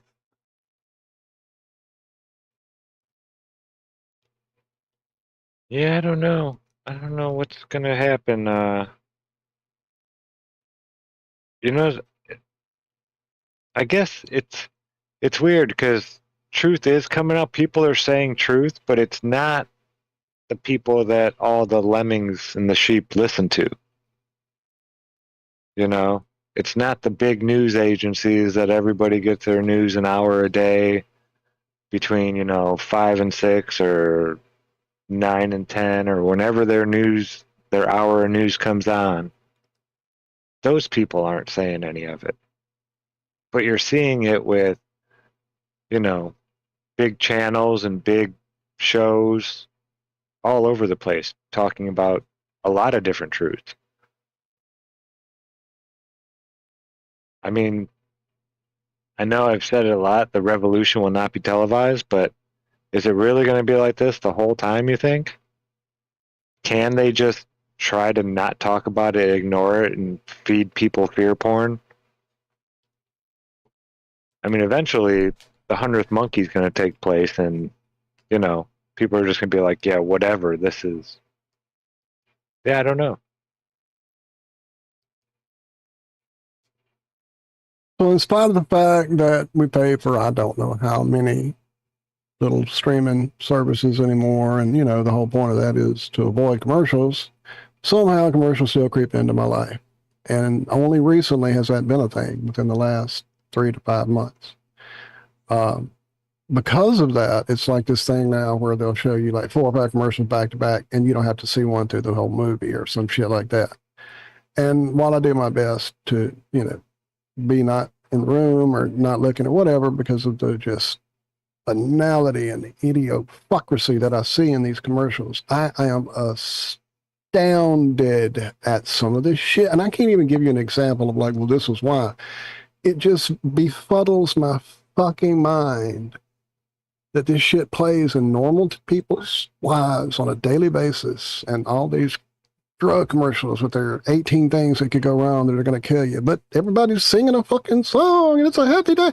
And I'm like, what? I mean, my brain melts. I have to get out of there. I can't. I haven't been camping in a while. I'm going to try that drug. Yeah, right. They're camping, right. They're all outside water skiing. That's got to be something I need, right? Oh, if you can't get it, we'll give you some help to get it. Yeah, that's how the pushers do it, you fuckers. And then some of the other shit, just for anything, pick a product, and it's like the most idiot. Fuck, don't give me any details about what it actually is or what it's going to do or any of that. Just idiot fucking bull. Oh, I can't even do that. If you're in advertising, kill yourself. That's a Bill Hicks quote. Thank you very much. Thank you very much. One of my favorite artists of all time. Just plant seeds. You never know. All right, we will be on our backup channel next week. Backup channel next week, yeah. By backup channel, we mean Telegram. Right? Or X. what is it? X, right?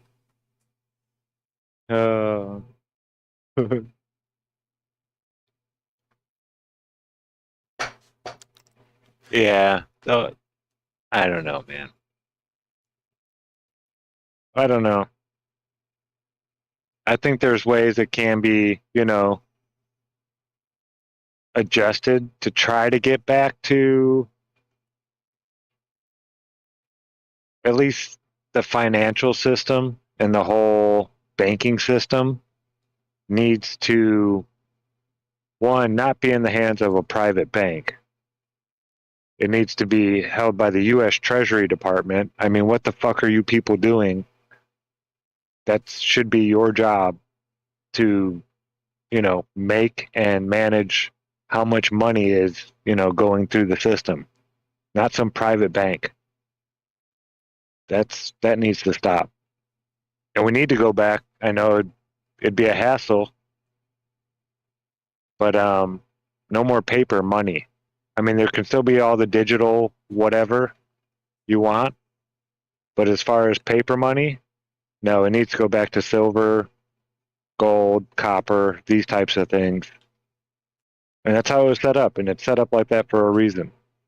How much gold do you think a person should have to carry around, though? Doesn't that get a little hefty? Well, yeah, gold isn't really, I mean, not many people carried around gold. It was something, you'd have in the bank or this or that. 1 ounce of gold is a fine tailored suit. It was 100 years ago. It is now. And I don't know, you don't need an ounce of gold to go to the grocery store or anything like that. You'd be dealing in copper and silver, dimes, nickels, Well, stuff it'd be like real that. easy, though. It'd be real easy just to take that one ounce of gold. Then you got to make change. Now you're carrying all your copper and your silver and your fucking change around. I mean, paper makes it real fucking handy. Yeah, but Unless you're only gonna deal in like nickels and dimes and retail level type purchases. So I know a guy who makes these little dimes out of silver with flat earth on them. If you guys are interested, I'll drop the link for you. I need to talk to Mario. I haven't since Christmas, basically, because I told him at that point that we were, waiting for the computer, blah, blah, blah. That was before we even went to the backup channel. I don't think I've told him that part yet. So I need to get in touch with him. But yeah, definitely. Flat earth dimes, that's what I'm going with. So I believe we have an idea broached in chat. Billy Tano asks, can we fit 24 people in a Zoom call? Oh, well, 25, I guess now. Somebody hopped in. We could fit 100 people in a Zoom call. I was going to say, can't we do 50? I thought it was 50. No, wow, 100. I think 50 is just your basic starter free 40-minute plan. Really? I thought we had to pay for the 50. Shit. I don't think so. Way behind. Maybe it's 25 and 50 is a base plan. Yeah. Well, there's a link if you want to see how many we can get in here. We'll make it a fucking phone booth and it'll be the 50s. I'm not swallowing goldfish, though. Probably going to be the last week we use Zoom, so might as well. Is it? Saying I still owe them $150, so either pay them the $150, which I can. It just seems unnecessary since we really don't use it. It does. We don't use it anymore. I mean, we were using it when we had presentations that needed it for a minute, and then those really didn't need it ever. Mm-hmm. No, I mean, Right. if somebody wants to show something, there's ways to do that on just about every app there is that we could default to. So I definitely can go behind that idea.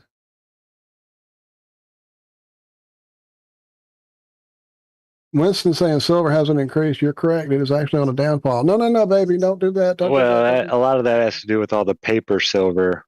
They've kind of done the same thing. So they sell silver certificates when the silver hasn't even been mined yet. I know it was one day back in 2021, in just one day, they sold enough of those, and it was a year's worth of mining worth of silver.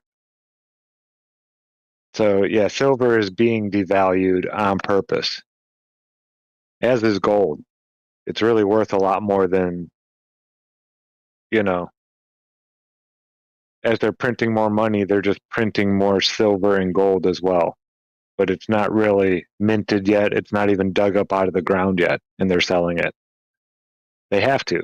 In order to keep our currency worth something, it's got to be worth this much silver or gold. And if the price of silver was actually what it should be, then, yeah, our money wouldn't be worth shit. It started off as 1 ounce of silver was $1. They've probably got all the alchemy already figured out. So that after the next reset, the plastic is what becomes the gold. So that they already know where all the plastic deposits are. Because during this reset, they've already captured all the plastic. All the plastic? Uh-huh. You're going to throw away all these plastics, all the microplastics. Think about it. Just plastic grocery bags will be the gold that needs to be mined after the next reset. That's why they make so much plastic shit now, so that after the next reset, that next generation, that family can still stay in power, because they know that the plastic is what will turn into gold. Yeah, plastic is a process. And if there was just some type of power thing were to happen and everything was shut down for just, so many years or whatnot, fry everything. Yeah, people would be hanging on to plastic because there are a lot of plastic companies out there making that run 24/7, and even on holidays if people want to work them, a lot of them. But they don't shut down very often. And those machines don't stop. I've been there. And they're probably just. Never mind. Well, they have to, as long as, it's a byproduct of oil. They have to do something with it. It's just extra money. Gasoline is all profit. Every penny that they make selling it at the pump, that a gas company makes, whether it be, who's even left? BP? Is Mobil Oil even still around? Exxon Mobil? I don't even know. But yeah, gasoline is all profit. They make enough money selling the byproducts of making gasoline to run their factories, run all the processing plants, run everything. The extraction, or just the byproduct. One byproduct alone is a white powder. It's called Coke, but it's not the Coke, that you see in the movies that comes from Colombia and places like that. They use it to pack boilers and all these huge heaters at mills and stuff like that, and they sell enough of that to run everything. Everything else is profit. It's crazy.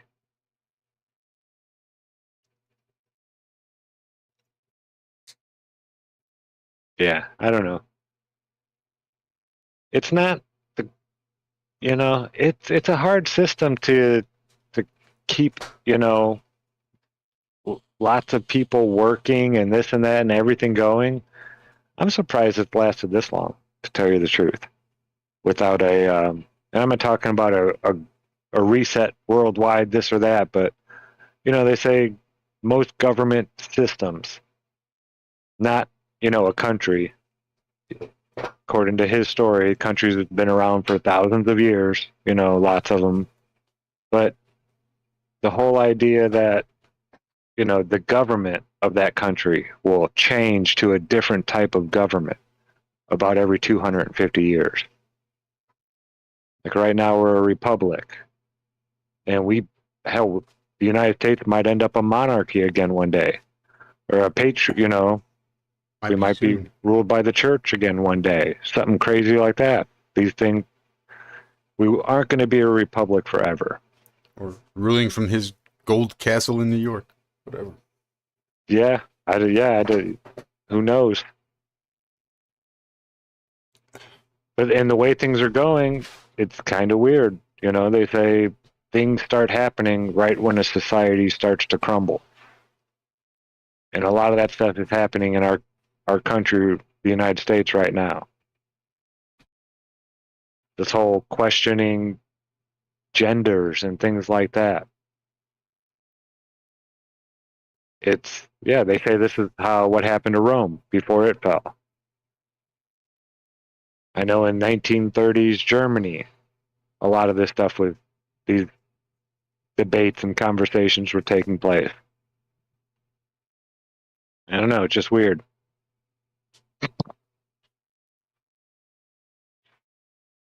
It does seem to feel like we're in the death throes.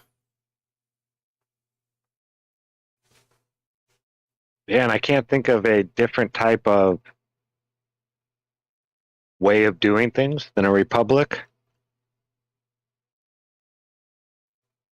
And it's kind of scary to think of what could be next and how drastic that transition is going to be. But I guess, I'm here. I can't really change that. I'm going to look at it as what cooler time to be alive than to, to see something like this take place,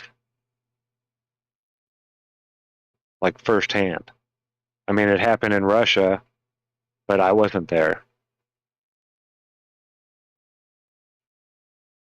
But yeah, you know what's crazy? What I thought about,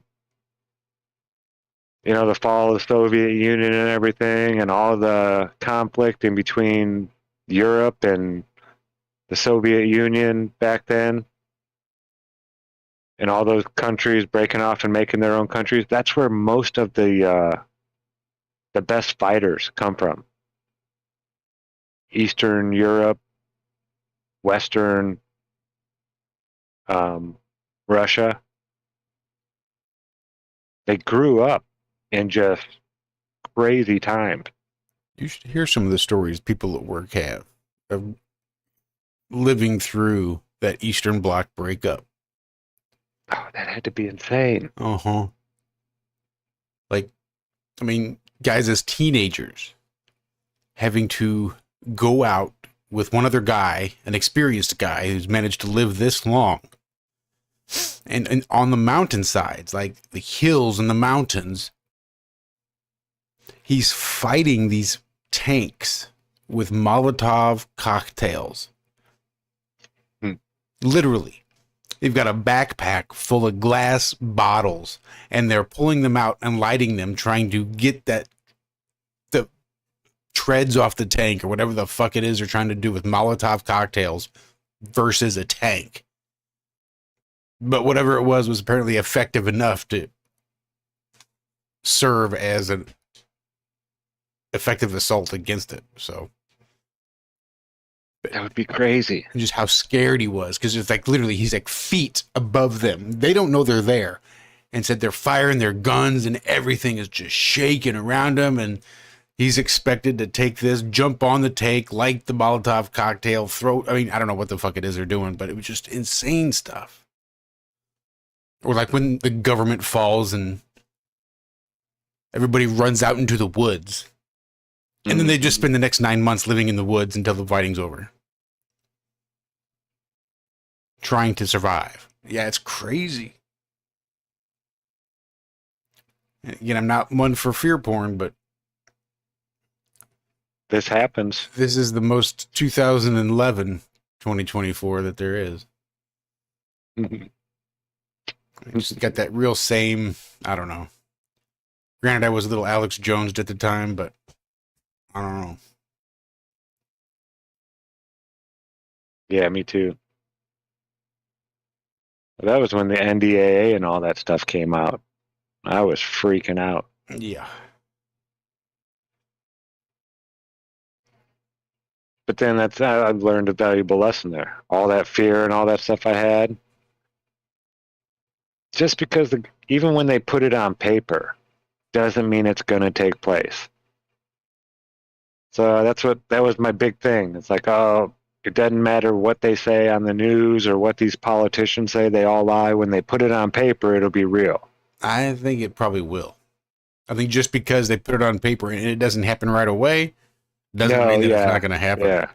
There's a reason they put it on the paper and then don't do it. It's because people aren't ready for them to do that yet. They've got to put a few other pieces into place before they can do that. Yeah. But once they can, now they've got the legal justification to do it already set. Well, yeah, we had the right to do this all the way since. Yep. Exactly. Yep. March 22nd, 2017. Imagine that. 322. Yeah, they wanted to have it done by 2017. And that would be to have an RFID chip in every United States citizen. They're damn close. Well, maybe not in, but at least on their person. Yeah. So yeah, we're not going to be that authoritarian yet. How many we got people them right where we want them. How many people do you know don't use a credit card, debit card, or cell phone? Not many. Not many. And that's just like the big three things that's going to have an RFID chip in it. Mm-hmm.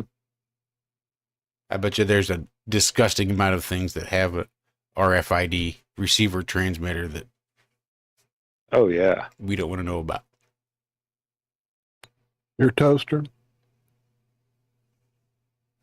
your refrigerator, your microwave.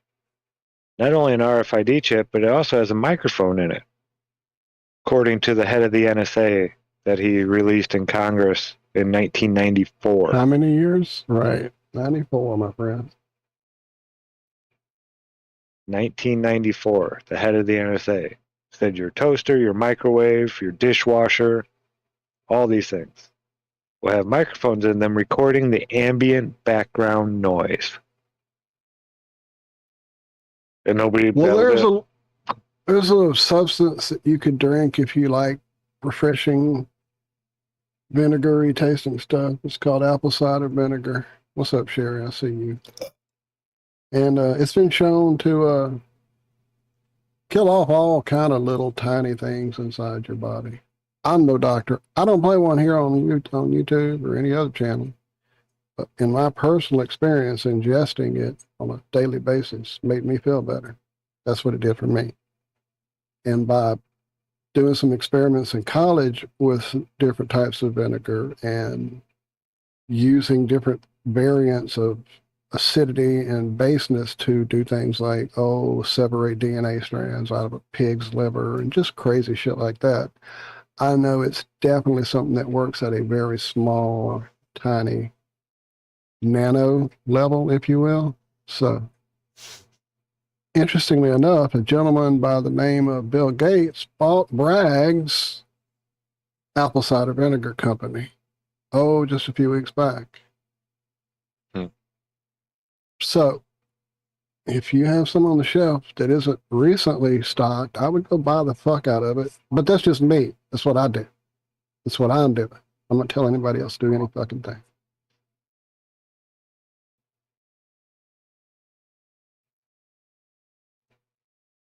Yeah, interesting time to be alive. Yo, Chinese curse. I Made like you live in electricity, interesting though. times. I really Right. like electricity.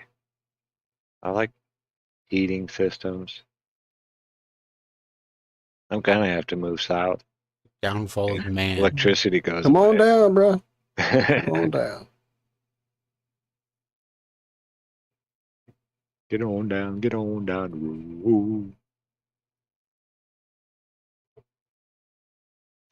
Another interesting thing that's happening recently, or now, basically. So for the first time in 221 years, they're having a double brood of cicadas. They're calling it the cicadopolis. Wrap your tongue around that one twice. Yeah, so who would have thought? Cicadopolis. Right, who would have thought? Yeah, there's going to be 2 mega broods. This hasn't happened in 221 years. Goodness. The last time we got this brood was back in 1803. And I believe, let me see if I'm wrong or right. Hold on. Man, they were loud the last couple years around here. I've noticed, I think every year we've been here, I've heard cicadas. Every year. Now violent crime's going to go up. Damn cicadas. Fucking hackers. And let me see if I'm right. Damn it, where is it? It's a good thing we got all those new processing plants that no longer process beef, but can process insects. Ugh. What can we do with all those extra cicadas? Ugh. I know a guy who's got a cricket farm, by the way. That's a big thing in Germany right now, that the farmers are protesting. And the only... Snowpiercer? Anybody? Snowpiercer? I'm just saying. Now, is that about being on the train? Yeah, and they were eating bugs. Yeah. Yeah. Feeding them bugs. Yeah. But no, they're fighting in Germany, and the last 2 things on the list, they wanted this and that and less government, this and that, and blah, blah, blah, restrictions and inspections and all this stuff.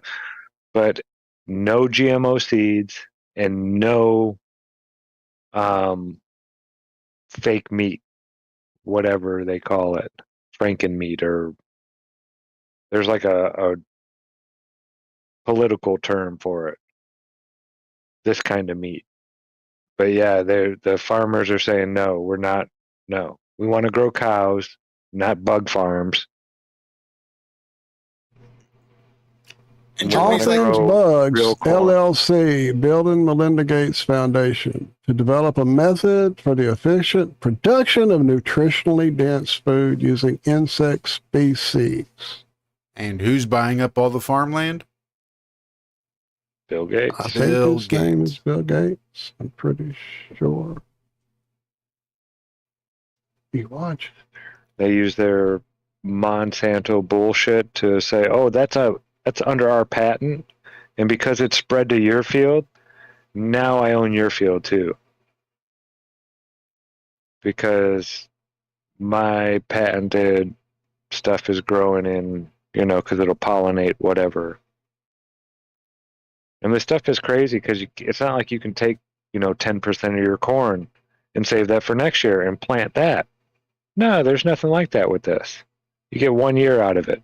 Then you try to grow it again and it turns into some Frankenstein plant. Yeah, messed up. I can't believe they're still doing that here.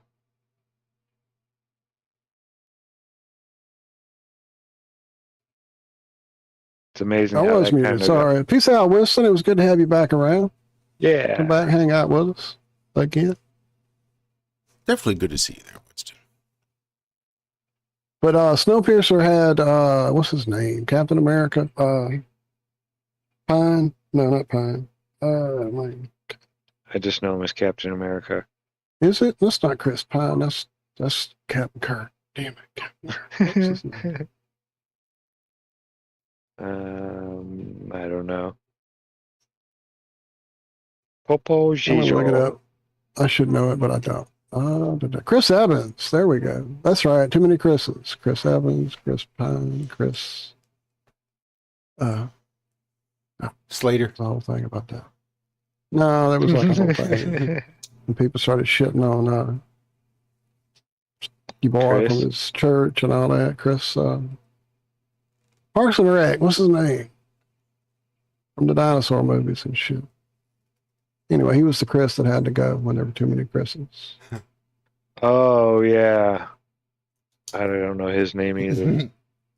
I should, but it won't. I see his face. Yep. There's that one guy and the other He guy. was in, no, come on, man. He was in, oh, wait, here it is. It's almost there. Chris He was Pratt. There it is. Fuck. Andy in Parks and Recreation. Right. It was the Guardians of the Galaxy that finally got me there.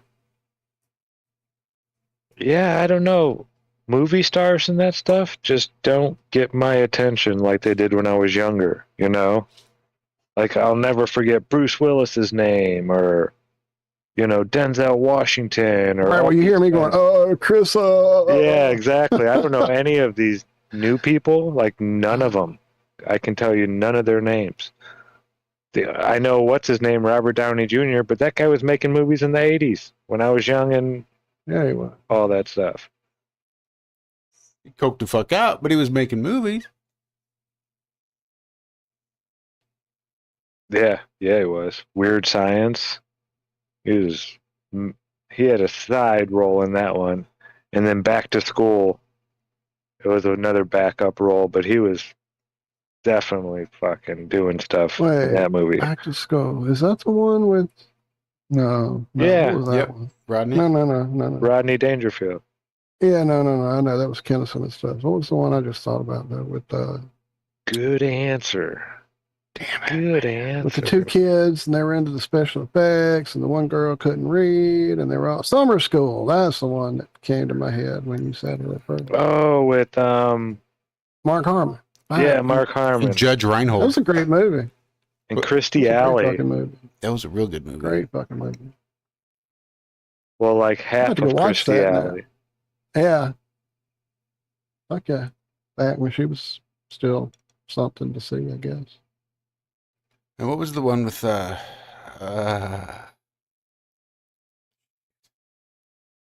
Was it Long Hot Summer, Long Crazy Summer? One With, crazy summer. Bobcat. One Crazy Yeah, Summer. John Cusack was John on the Cusack, cartoons that that's were it. fucking Yeah. great. Yeah, that shit was good too. Fucking The, the pink furry fuzzy bunnies. the funny.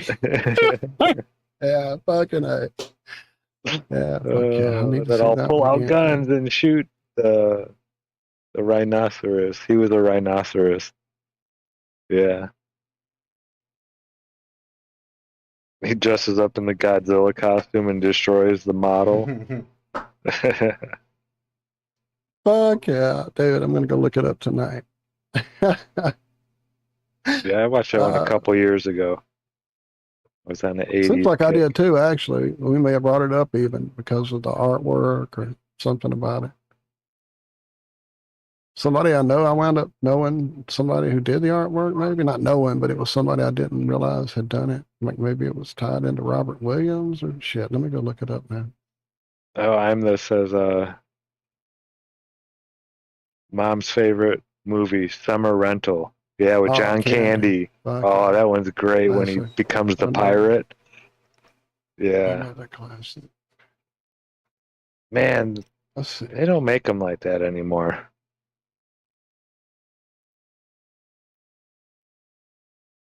It seems like everything has an agenda. I was watching a video earlier about all these. There's actually a like an algorithm that marks the most socially just TV programs. They have like a list of for all that stuff, and like the top 20 of them, like 16 of them are being canceled,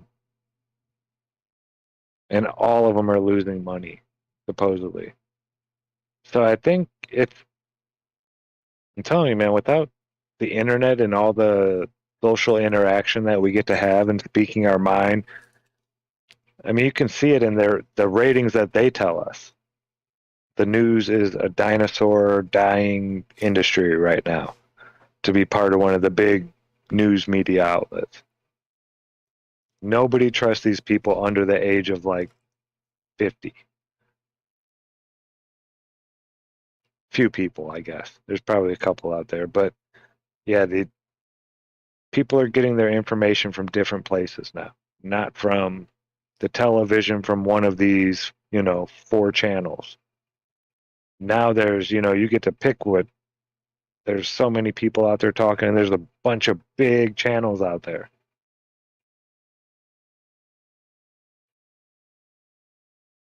But yeah, I don't know. Interesting time to be alive. So, something you just said makes me think of something I heard on the radio the other day, and it was about textbooks, I think, or curriculum in schools.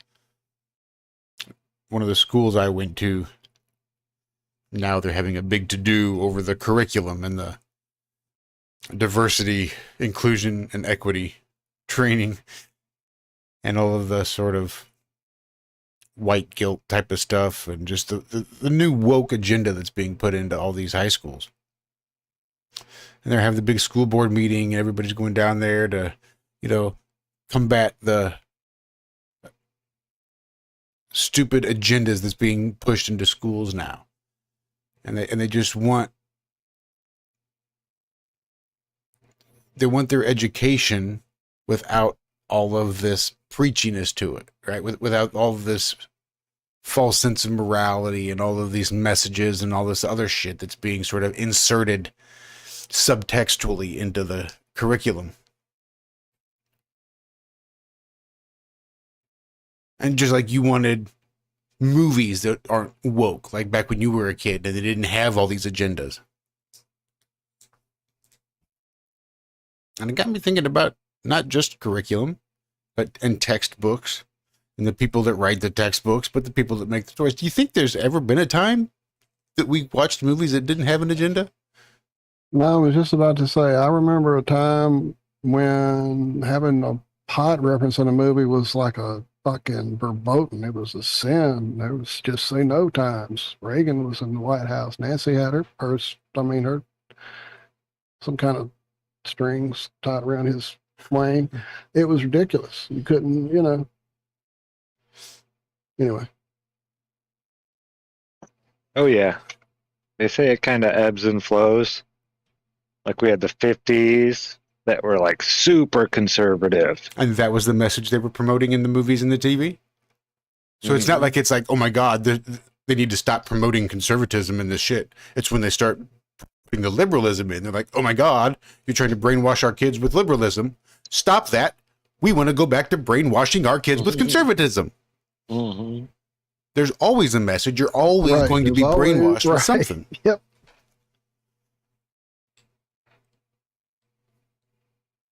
Oh yeah.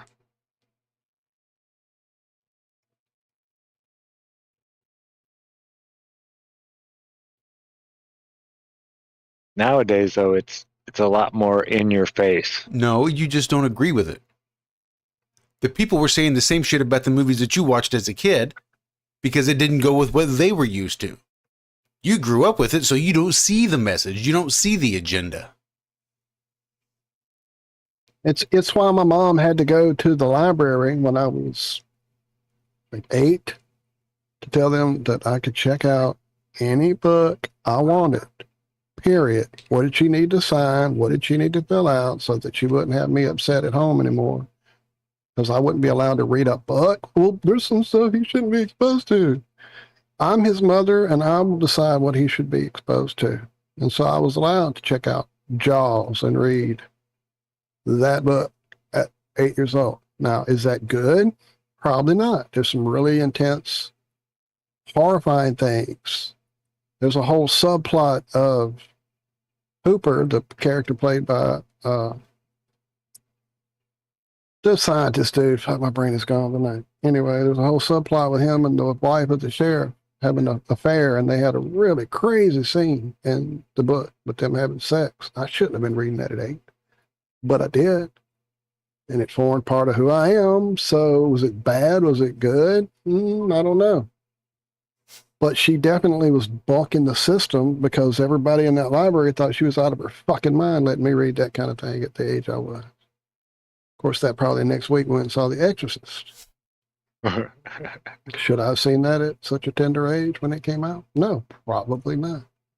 But it fed my love of fucking movies that were outside the norm and kept me a little bit outside the norm. And I'm pretty glad I stayed outside them. Because normies are fucking nuts.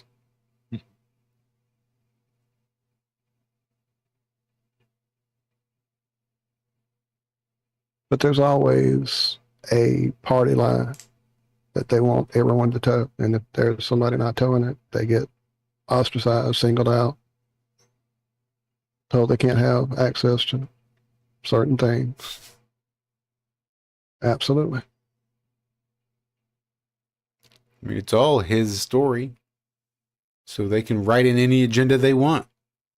And if you're being taught it for the first time, you're not going to see the agenda. It's only when you've been taught the same thing for 12 years in your schooling, and then 10 years after that, you look back at what's being taught now, you're like, well, wait a minute, that's nothing at all like what really happened. What kind of garbage are they teaching? What is this new math bullshit? What do you mean straight white guys are the worst person in the history of the world? That's not what we were taught.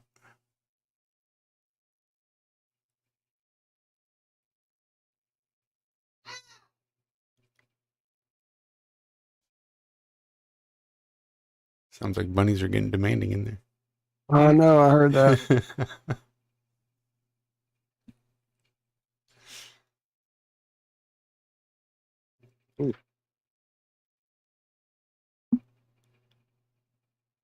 Clear night out tonight.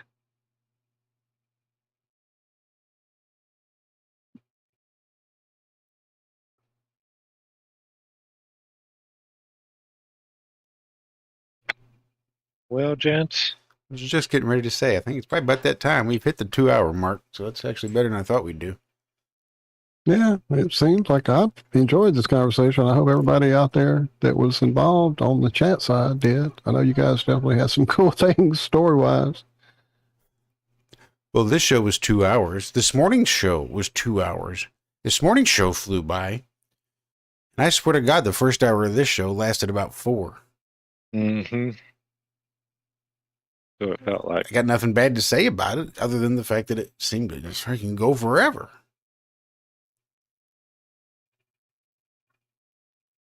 But the last hour seemed I guess to I sit was, yeah, I was gonna say, I guess I'm just thinking back on the last bit of it, but I don't know. I had fun pretty much all the way through the whole thing with you guys. You're always awesome.